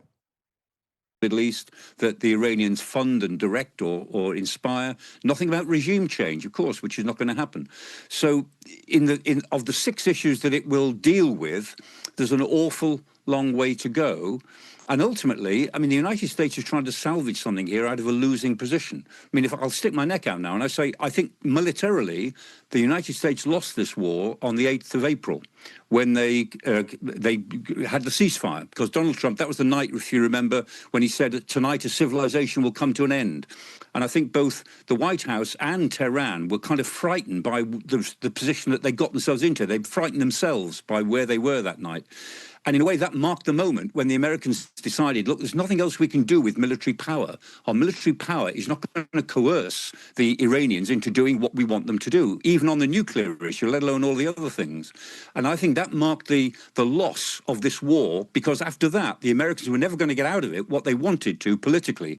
All the noise and the discussions and all the back and forth, Trump statements, we're going to have peace. No, we're not going to have peace. We're going to go back to war. Every Friday, it's a peaceful statement. Every Monday, it's a warlike statement because he's trying to influence the markets. All of that is the noise around the Americans trying to bolster what is effectively a weak political position. Because although the country of Iran desperately needs peace, the Iranians, all 90 million of them, they desperately need peace. But the people in power don't. The IRGC, who are now in power, the hardliners, they're all very well off personally. They've all got their bolt holes to go to when things collapse, if they collapse at some time in the future, as I suspect that they will. And so they don't need peace as much as the population of Iran needs peace. And it's a deeply, deeply corrupt organization. It's an organization which cares nothing for Iranian people, despite what they say. So they're under no real pressure to give in. Donald Trump is under much more pressure to get a deal of some sort, and he'll have to try to sell it to the American public as being somehow better than the Obama deal of 2015, which he withdrew from. Yeah, it's interesting how he started that statement on Truth Social, mentioning the JCPOA, Obama's deal. So, look, Michael, obviously you paint a picture that doesn't leave a lot of hope when it comes to a long-lasting peace between Iran and the United States. But it's really the Strait of Hormuz that has made this war have an impact on economies right around the world. So do you foresee not a long-lasting peace between the two warring parties, but some kind of opening of the Strait of Hormuz soon? Yes, Barbara. I mean, I don't see a return to military activity particularly, but I see a grumbling diplomatic argument between Iran and the United States that will go on and will go on beyond the 60 days, and there may be occasional military operations on both sides. So I think we're not going to see a neat end to this. It will just drift on for a long time. The Strait of Hormuz, I'm sure, will open again, but it will never go back to the way it was, ever. Whatever they say about the Strait of Hormuz, it will not go back to the way it was, because the Iranians now know, and we now know, how easy it is for them to close it. It wasn't as easy for them to do this in the tanker war during the 1980s. But the modern technologies of cheap ballistic missiles, cheap drones, robotic boats, even midget robotic submarines, all of those things didn't exist in the 1980s, but they exist now. And operating from Qesem Island, from Bandar Abbas, the Iranians can close the strait at a moment's notice whenever they want to. And that's the new reality that won't change. Our security and defense analyst, Professor Michael Clark. Michael, always good to talk to you. Thank you. Yeah, I had a feeling it was going to be a pretty poisonous topic where the only winning move is not to play in regards to covering the H3 versus iDubbbz lawsuit. But sometimes you put your hand on the stove to see if it's still hot. And boy howdy is it ever. Like I've always said, I treat this channel like a diary. I just blabber about things that I feel like talking on, just sitting in my chair, kicking my little 5'6" petite leggies around and just giving my thoughts from the old steel trap up here on it. And one topic I've always covered is creator lawsuits. So when I heard about the H3 versus iDubbbz defamation case, I wanted to take a peek into it, sink my teeth in there and see. Can we get a skip? No, why? Dude, what the f is wrong with you guys, man? For months, you demanded large content creators to cover Ethan Klein's frivolous litigation. Now you got a creator actually covering Ethan Klein's frivolous litigation, and now you're like, I don't like it! Stop! Skip now! And it's not just about iDubbbz either. There are a shit ton of people that are being harmed by this and have been harmed by this. It's moving beyond like regular drama slop. I'm conflicted on this because while I did not think that the initial video the initial video did not land with it did not certainly lend support. I'm sitting here listening to Iran news and Charlie's talking about me. Is this new? Chat help. Ian watches these. I don't. No, this is the second video. He did the first video.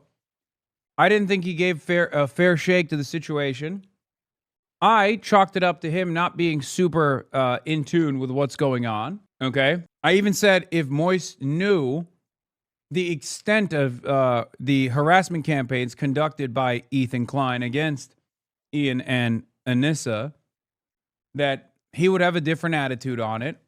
Or if he knew about the actual timeline of events in terms of like when Ethan started attacking content creators and how he started attacking content creators, that he would probably have a different attitude. Or even if he knew more about the harassment campaigns altogether.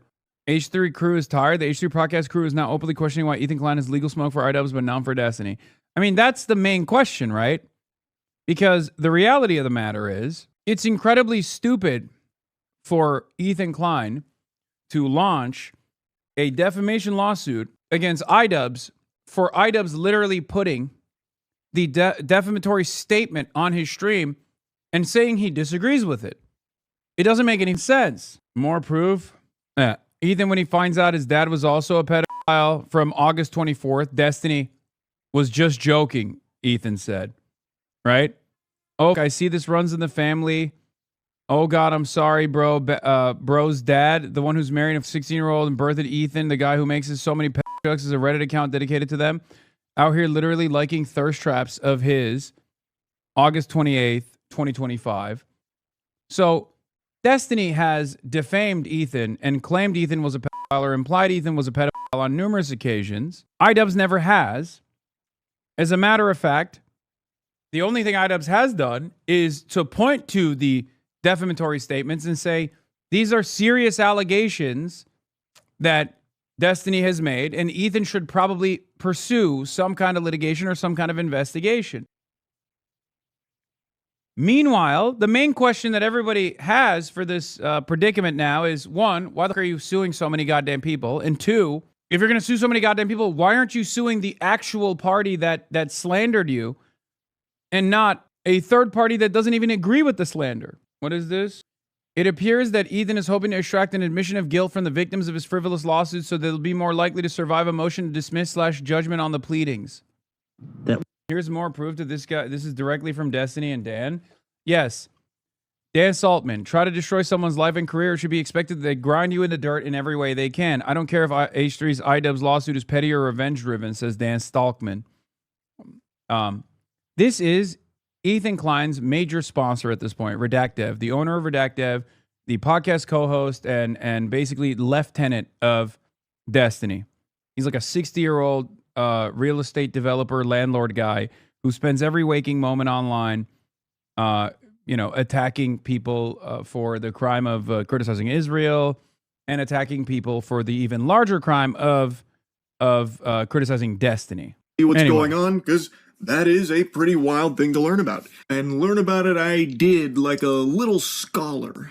It was a new lawsuit. It was only public knowledge for like 24 hours, so I did as much research on it as I could and watched the iDub stream that started, that is like the main catalyst of it.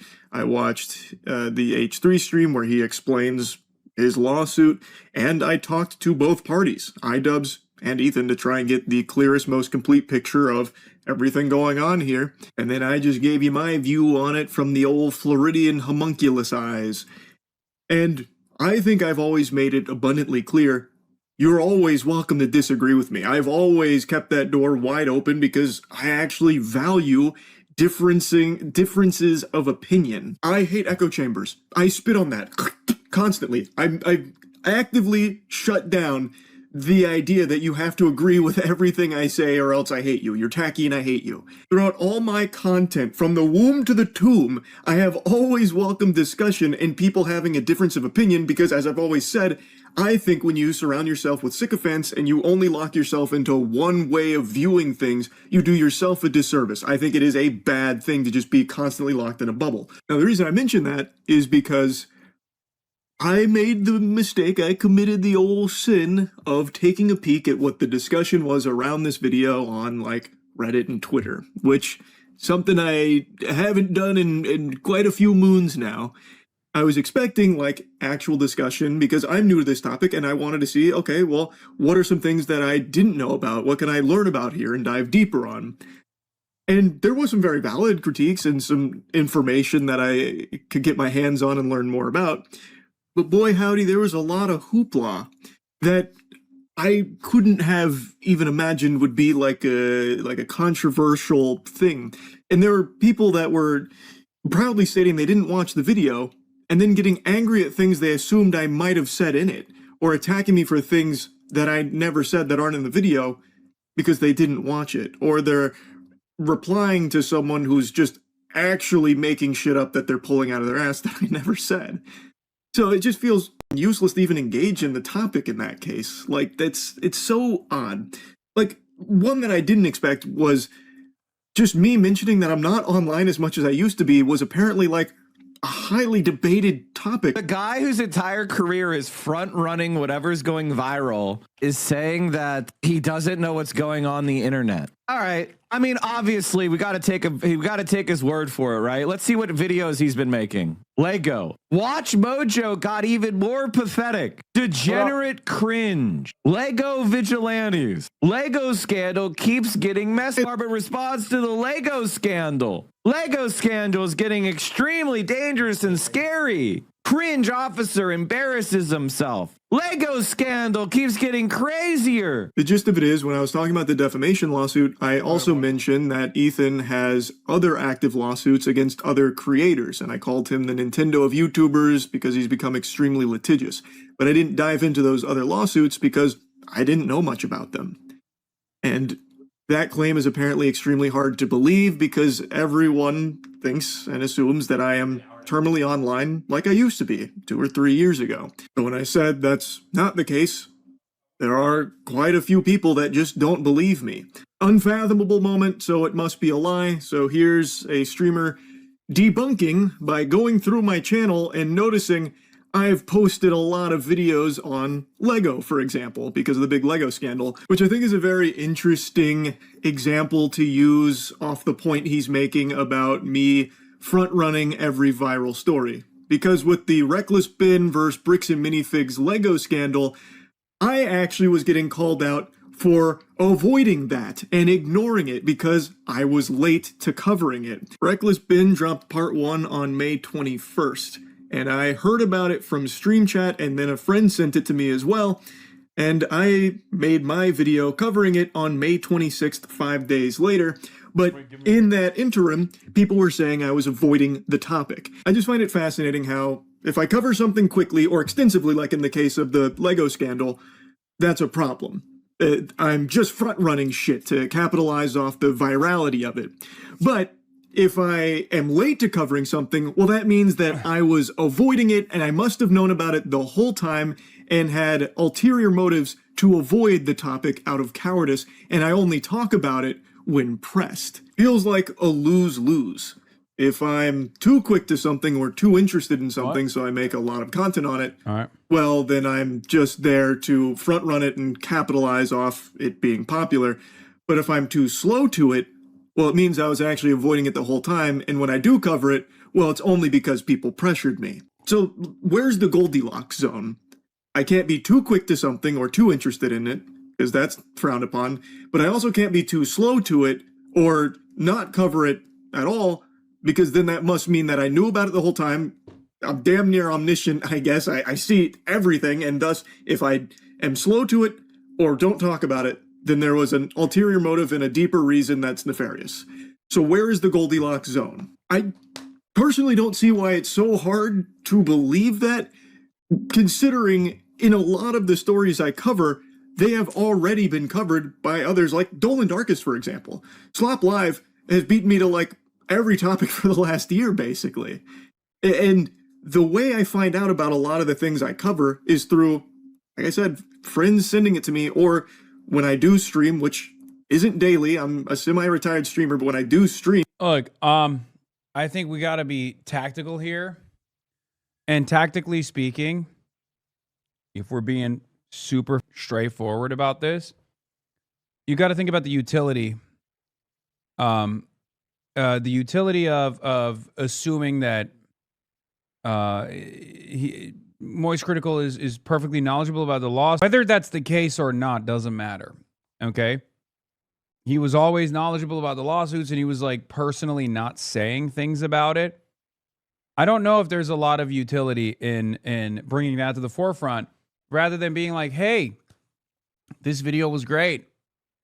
And there's a lot more information out there. You know, if you take a look at it, I think you would have a different perspective.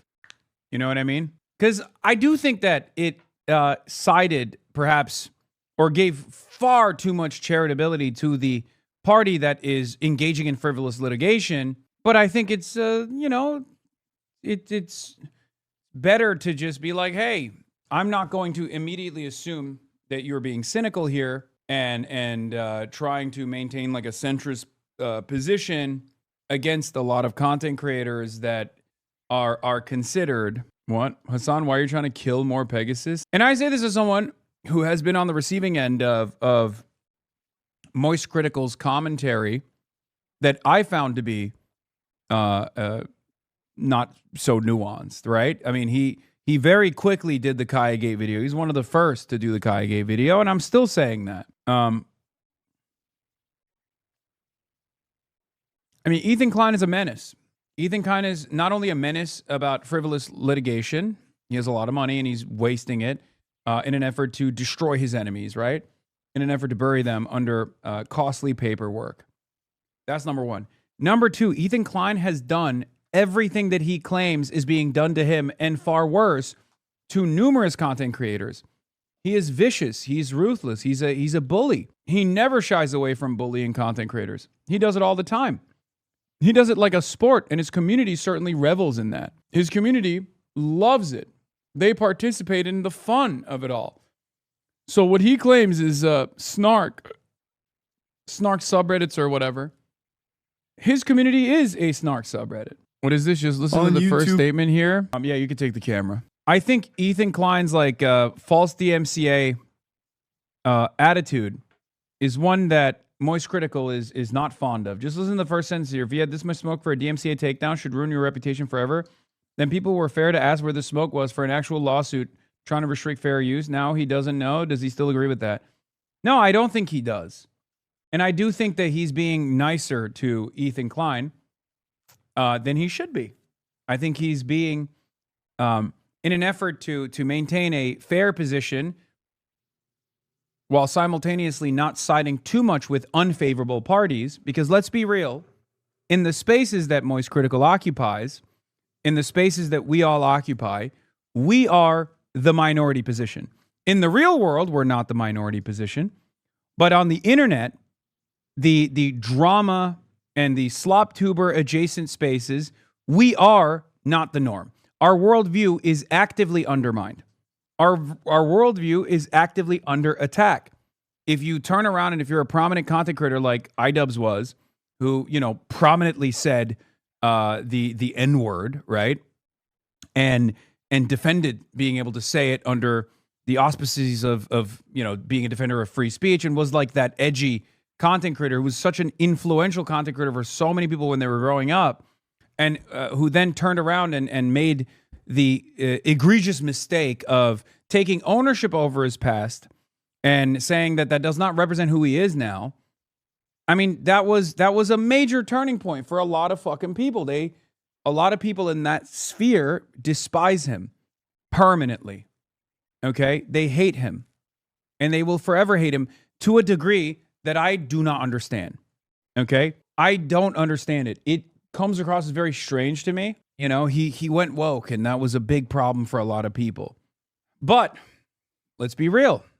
A lot of people in this sphere, even if they have a difference in opinion on things like that, will sometimes keep that close to their chest, because this space is about not disrupting certain powerful forces. This space is all about, you know, having decent relationships with some of its larger actors. And if you are in any way, shape, or form a warrior for quote unquote woke, you are going to draw tremendous enmity, and you are going to draw tremendous anger and resentment. Why the fuck is this? God damn it. This is so shit. Okay. You are going to draw tremendous angst, tremendous animosity, tremendous enmity from the people who want to keep this space as right-wing as possible, under the guise of being quote unquote apolitical. So many people who are apolitical or present themselves as centrists are not actually apolitical or centrist. They do have an objectively right-wing stance. They just don't say it out loud.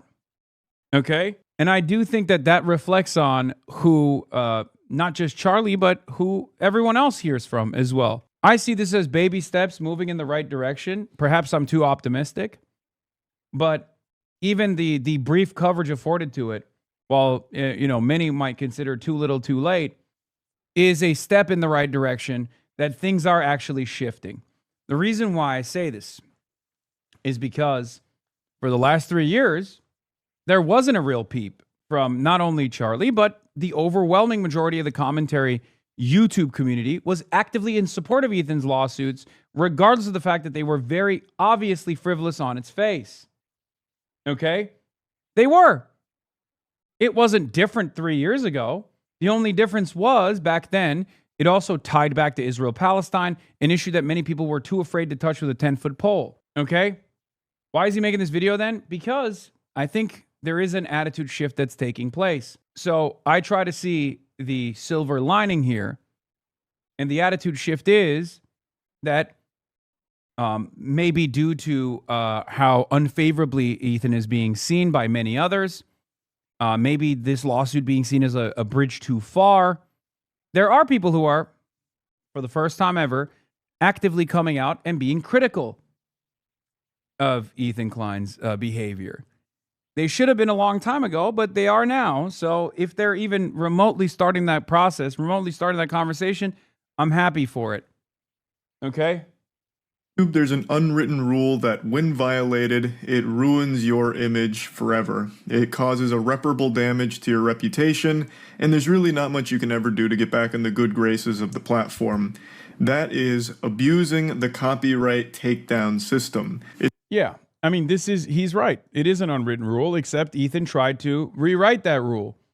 And he's done it. With you. He's not only done that. The problem here is, guys, okay? The problem here is a multifaceted problem. Okay? Whether we like to admit it or not, even if amongst the normie sphere, okay, amongst the normie sphere, politics is very different than the internet, specifically YouTube commentary. There are many different pockets of places online. You know, you got TikTok, there's a woke slant there, maybe even hyper woke at times. But a lot of the commentary sphere get their notes from Twitter and Reddit. And unfortunately, Reddit is very malleable and easy to brigade, and Twitter is a neo-Nazi shithole.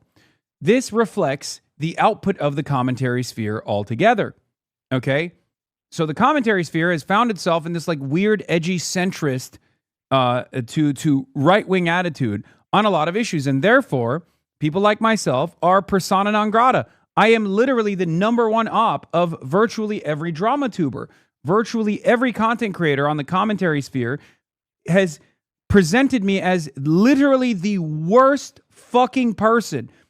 Okay? They talk about me more than they talk about Donald Trump, for example. They talk about me more than they talk about the far-right figures, for example. Or even if they do talk about far-right figures, what do they always say?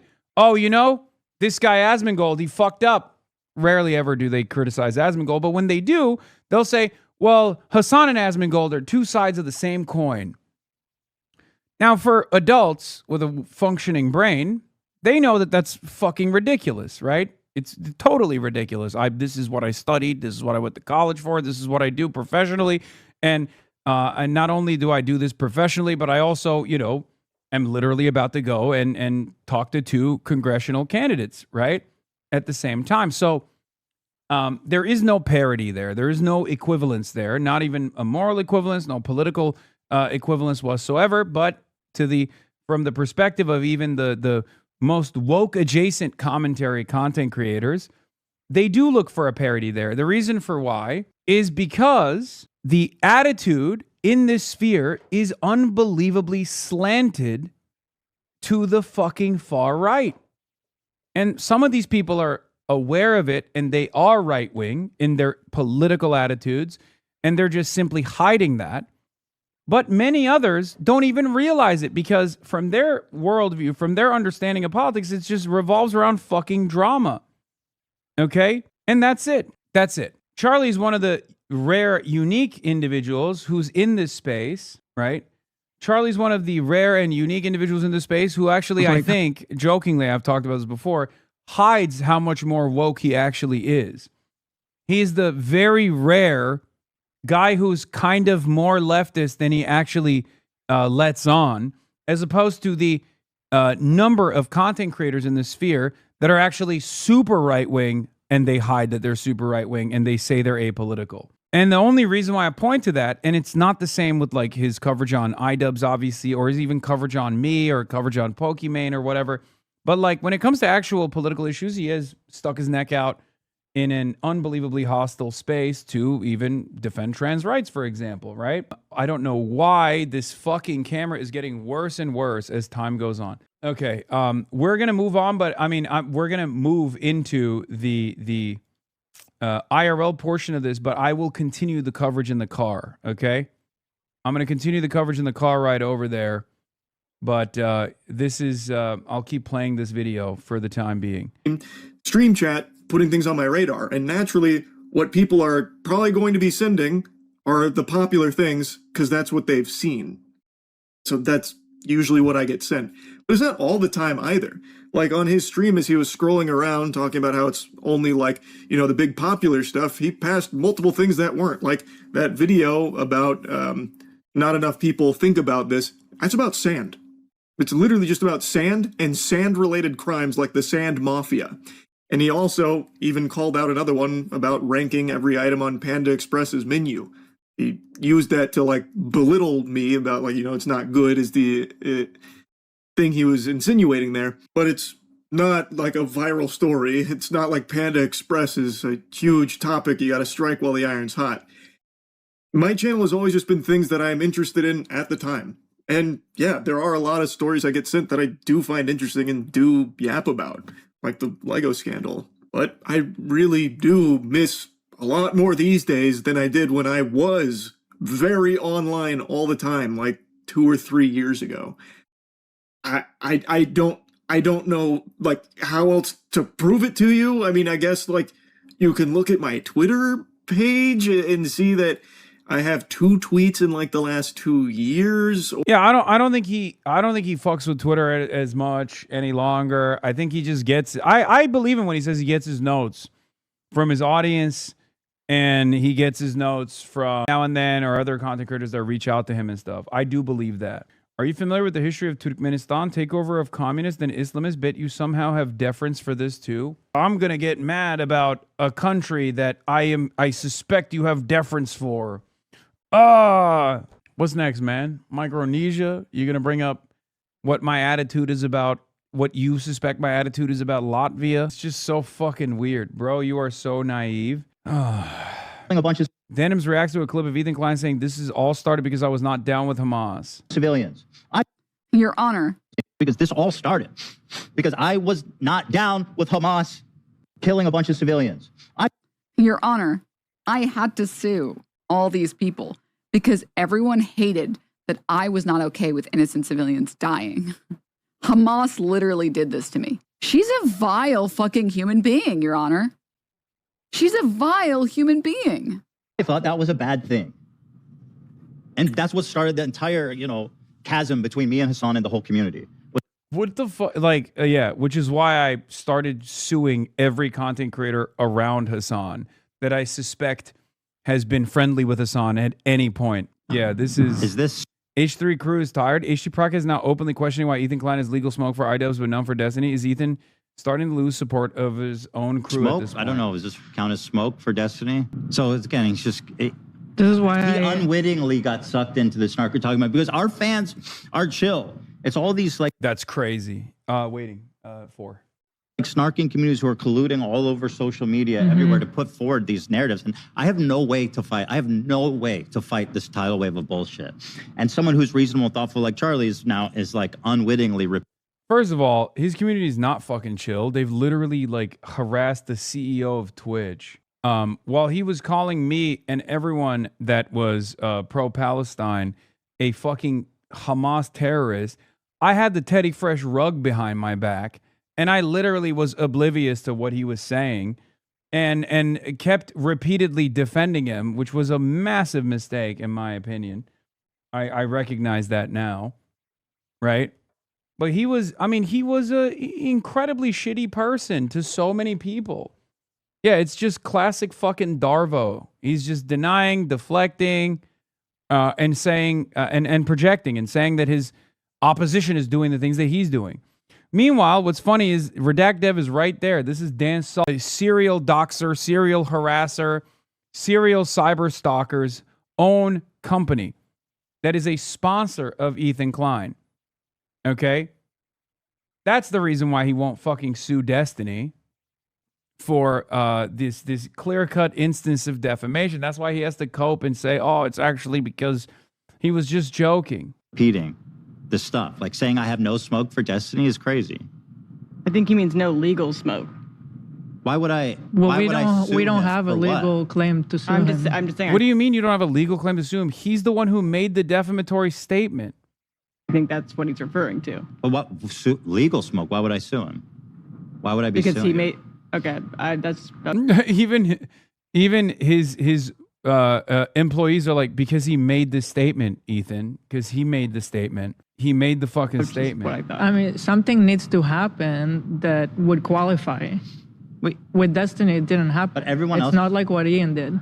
What did Ian do? Yeah, I mean, this is literally him saying, yeah, this is Destiny saying, Ethan Klein, Destiny, who's the pedo VA? I can't play it because they use pedo voice actors when talking about the I assume that cat eugenics game or whatever. Destiny, quick daily reminder, Ethan for issue is likely a pedophile who's molested his own children. Like, these are statements. These are the defamatory statements that Destiny made. iDubbbz not make these statements. Point of like, how come he's not suing Destiny, but he's suing Ian? It's a snark. That's a snark talking point. Oh my God. My thing about Charlie reacting to this, there's 3 years of backstory he's not aware of, so he takes the CPS skull claims from Ethan seriously. Yeah.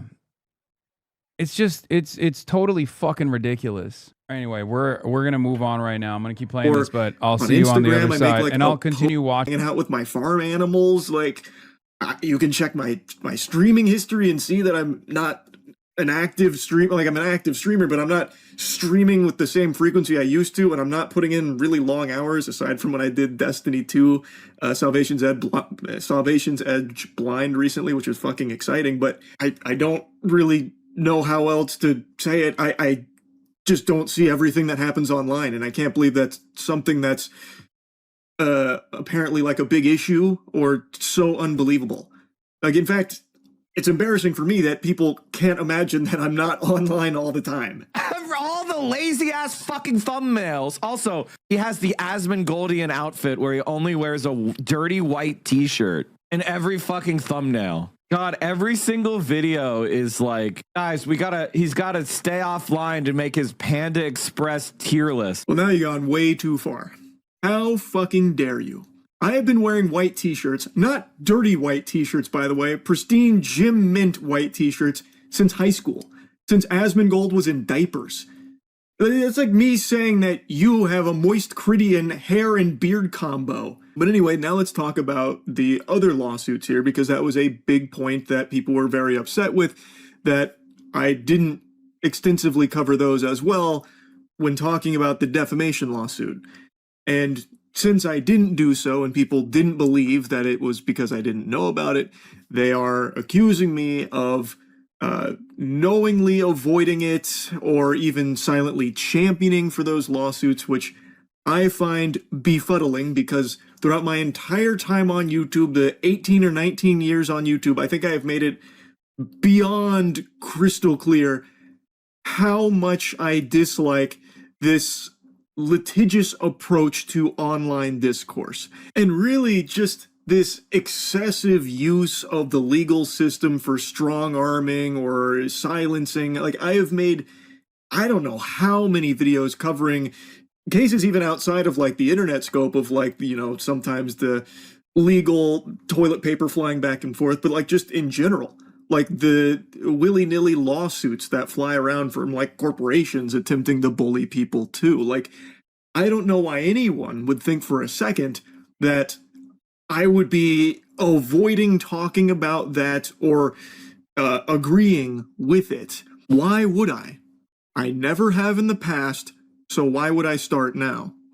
You just don't like me, which is totally fine. I get it. Not everyone likes the old Florida peach, but you're just viewing it in bad faith and making that assumption, and it's incorrect. Because the truth is, and this shouldn't come as a shock to anyone, after learning more about those other lawsuits that Ethan is engaged in, like the fair use lawsuits and such, guess what? I don't agree with those either. Now, obviously, I don't know all the nitty-gritty around every single lawsuit. I've only just begun learning about all of these, but from everything I've seen from the lawsuits that he has actively going on, there's nothing in there that makes me think that this is like the right way of doing things, or that this is different from other times in the past where creators have sued each other over disputes. Now, clearly, I don't know all the nuance and intricacies of fair use law. Ethan would certainly know that better than I, and many others would. So maybe he has some strong cases here, and in one of the instances with one of these streamers, it did seem like they were just uninterrupted playing the video without even an attempt to transform it. So maybe that could be like a easy fair use win for Ethan. But I just don't think that's a win overall. Like, for as long as I've been on the internet, that kind of behavior has been frowned upon. And I really think if the targets were different, if it wasn't streamers that a lot of people don't like, the response would be very different to these lawsuits. Right now, a lot of people celebrate them because they just hate the people that Ethan is suing. So they go yeehaw for it. But these individuals, like the streamers in particular for fair use, they are a fraction of the size of Ethan. So it's to me, a hard case to make that he was genuinely like losing eyeballs because of them streaming it on their Twitch channel. And yeah, that is like a big asshole thing for them to do, but let's be real, it's not hurting you, it's just you don't like them and they don't like you. So this was a way of being able to get a big jab in there. Which one is it, first or second? First and just. Okay, it's Yeah, mine is the one who's busted. My phone is busted. It's not working for some reason. Anyway, we're back. They should be seeing us now. Hopefully I'll be able to show the fucking YouTube video because I wanted to continue they can doing commentary over it, but all right, everybody, we're back. Not sure what happened there, but we were going through the Moist Critical video, which I'll continue watching. Being able to get a big jab in. Anyway, so I've been on the internet. That kind of behavior has been frowned upon, and I really think if the targets were different, that he has actively going on, there's nothing in there that makes me think that this is like the right way of doing things, or that this is different from other times in the past where creators have sued each other over disputes. Now, clearly, I don't know all the nuance and intricacies of fair use law. Ethan would certainly know that better than I, and many others would. So maybe he has some strong cases here. And in one of the instances with one of these streamers, it did seem like they were just uninterrupted playing the video without even an attempt to transform it. So does Moise know that Ethan specifically went to specifically got his YouTube video basically patented and then openly admitted that he was laying a trap for content creators to watch, including myself, because I don't know if that's like, is it effing? Oh no, signal hold, stutter, IRL pause, left this video, it's fixed. Oh, okay, there was an audio glitch. Okay, so again, I don't know if he would know if he did access to. Yeah, I don't think he knows that like Ethan openly admitted that he was trying to lay a trap for specific content creators that he doesn't like due to the commentary that they actually deployed on this video, and he doesn't like their political perspective, and that's literally the reason why he was, launching this suit against them, as opposed to XQC and Asmongold and numerous other people that actually watched the content nuke themselves and didn't offer like anything extravagant as far as reactions goes in comparison to like Morgan or Denims or even Caseytron. And Caseytron was the only person that was able to, I guess, fundraise enough to be able to continue this lawsuit, and instead of like getting a default judgment or potentially conceding like Caseytron did. And Denims, I'm glad she pursued it because of that pursuit, we found out that Ethan's own legal claims that his lawyer made were used against him in the default judgment, in the default judgment that came out. Sorry, he meant Denims, not Casey. It's all right. Oh, sorry. Yes, I'm talking about. There's 3 instances of frivolous copyright claims, right? Morgan, who did not pursue it. Caseytron, who settled and did that ISIS-style hostage video that everybody fucking celebrated. That was forced upon her as a condition for the settlement, including financial damages. And then Denims, who actually pursued the lawsuit. And when in Denims' lawsuit, we're talking about the DMCA ones now. In Denims' lawsuit, the argument that his legal team actually pursued, unironically, was used in the default judgment against the legal team, because they had said, oh, they admitted to transforming the video, but not in a way that Ethan Klein wanted the video to be transformed. That in and of itself killed the DMCA argument. They basically admitted that, right? When you admit that there was a transformation that took place, you just didn't like the transformation, you can't pursue a legal, you can't pursue a legal claim that no such transformation had taken place. So it's not the reason why I'm pointing to this is because it's not a sincere DMCA request, and he has no case and no standing. And that's not my opinion. That was my opinion initially, and I talked about it. But that's also now luckily for all of us who do enjoy fair use, which Ethan initially had fought for and won and created the precedent of, the judge also used the existing precedent that Ethan had fought for to destroy the argument that he was presenting. And it's interesting, like I even tweeted about this, it's like a lot of large content creators would have been hurt, and small content creators as well. Basically every content creator would have been hurt if Ethan was able to successfully destroy his own fair use precedent while he pursued this lawsuit. Which is why I always found it strange that more people were not talking about it.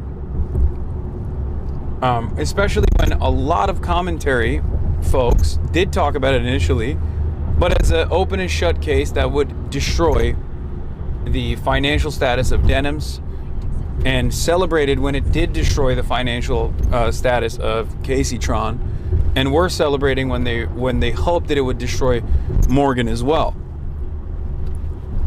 The reality of the matter is, can we move the camera back down? Why? My goodness, the audio is glitchy. Is it? Wait, what? What does it sound like? Audio clicking or something. I don't know. Audio is killing me. Audio is killing me. The audio is barely noticeable. It's just potholes. Oh my god, are you guys hearing the fucking potholes and complaining about that? Audio clicking or something. I don't know. Oh, every now and then when I'm talking, it's just like there's a little baby glitch. Audio is killing me. Audio is killing me. Not even. Barely noticeable. It's just potholes. Oh my god. There's literally like a 1 second crunch every now and then. It might be the splitter. Oh my god, dude. I think chatters, your parents should have never given you so much Tylenol when you were little babies, okay? It's actually crazy. Lose 3.5 jack is every time you hit a pothole is shaking. Oh, because you had the splitter on it. Maybe that's the reason. Oh, that definitely did something. Sorry, Travis. Oh, they're gonna go way too dank now. Anyway. Yeah, tell Zoran to fix the damn pothole so we can have a good audio experience. True. Tylenol. Anyway, let's continue. That could be like a easy fair use win for Ethan. But I just don't think that's a win overall. Like, for as long as I've been on the internet, that kind of behavior has been frowned upon.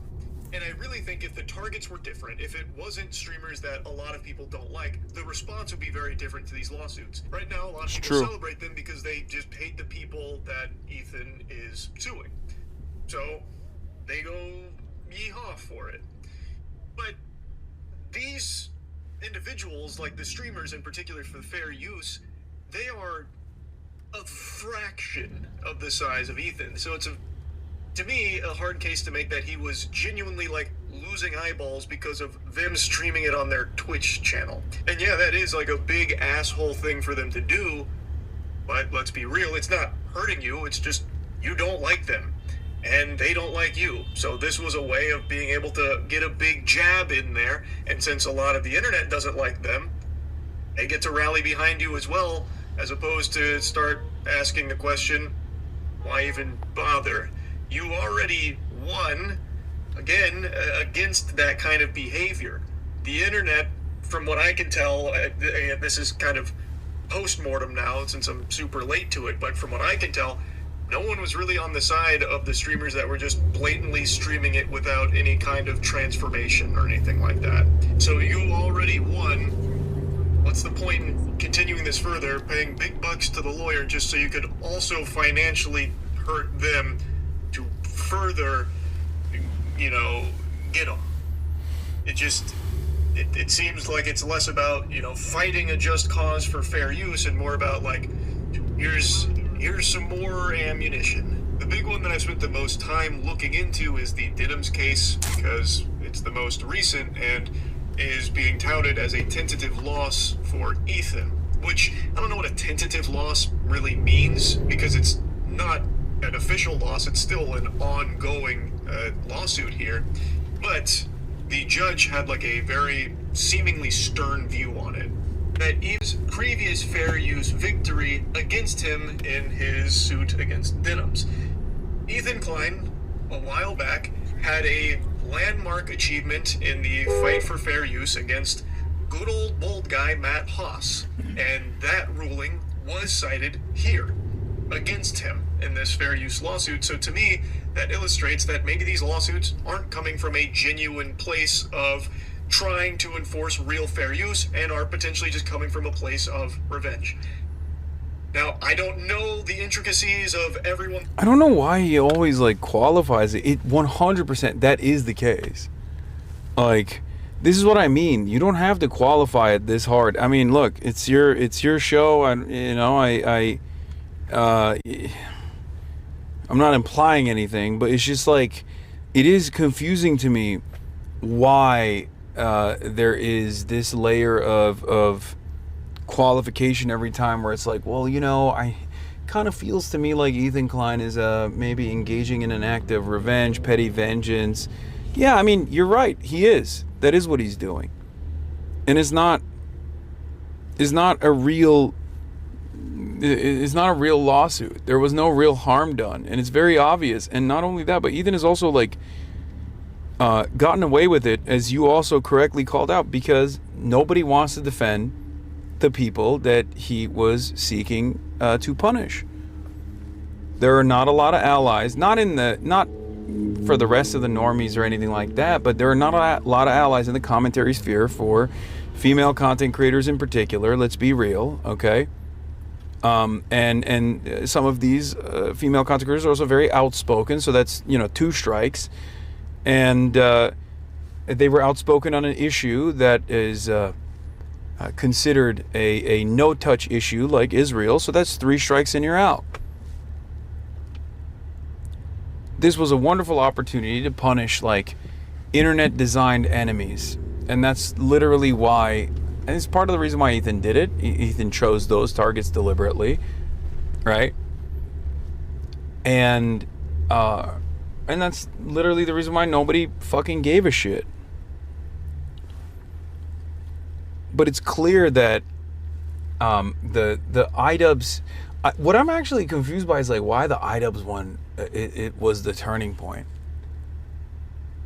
Is it because iDubbbz is like a very known, very famous content creator? Because like he's been doing this nonstop. Like, I wonder why they consider this to be a bridge too far. Because this is when I'm seeing like a lot of people finally pull out and pull their heads out of their asses and go, I fucking hate iDubbbz, he's a cuck, whatever the fuck they say, but also still this is like messed up.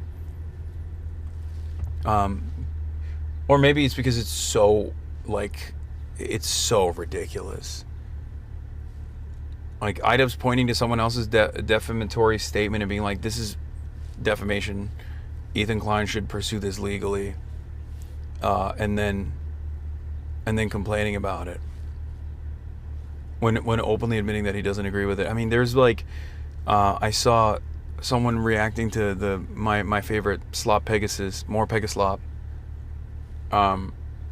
literally doing that with Destiny, defaming me, and he was actually in agreement with Destiny's statement, and he has since then advanced that defamation. Now imagine if I sued Pegaslop for defamation, for not only posting the Destiny tweet defaming me, but also on top of that, sued Pegaslop for agreeing with it.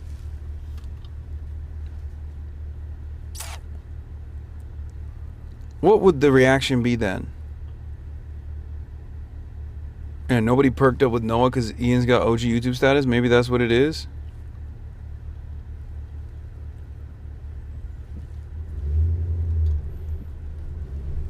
Serious question. Does Destiny have something on Ethan? Because he's acting like Trump towards Israel, lol.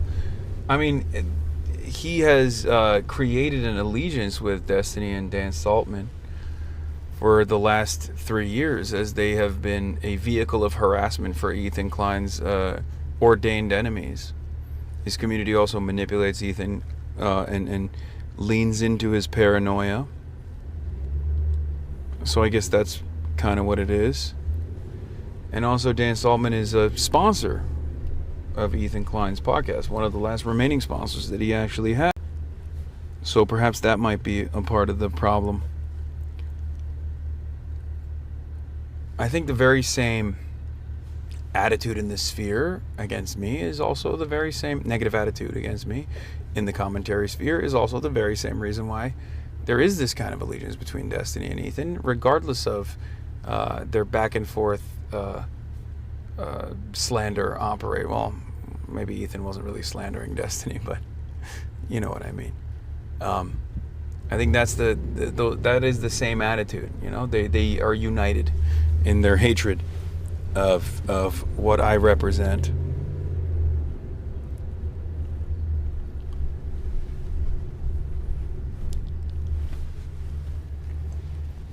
They also love Israel together, so that's cool for them, I guess. Yeah, I sincerely, you know what really fucking grinds my gears about this whole situation? Everything Ethan Klein is claiming others are doing to him, he has done to myself and numerous others. And I do actually have a real legal case against both Ethan and also all these fucking orbiters that have been pursuing this ridiculous outrage manufacturing. Like I have an actual fucking defamation suit that I could advance against numerous content creators. Part of the reason why I don't do that is because I have my own principles on this stuff. The other is because I think it's just like stupid. Who gives a shit? But I know for a fact, like I've thought about doing it just to see how the very same people who were actively supporting Ethan would react. And even the joking threat that I issued against More Pegaslop, everybody that was in favor of Ethan doing this then quickly turned around and were like, oh, Hasan can't take any criticism, he can't take any accountability. They were saying it was defamation when it was Ethan, but now with me, all of a sudden they're like, well, we agree with Ethan, we don't agree with you. Turns out everyone is biased, and there is no consistent principle being held here. Ironically enough, I'm the only fucking person who is I'm the only person who's ironically consistent here with my principles.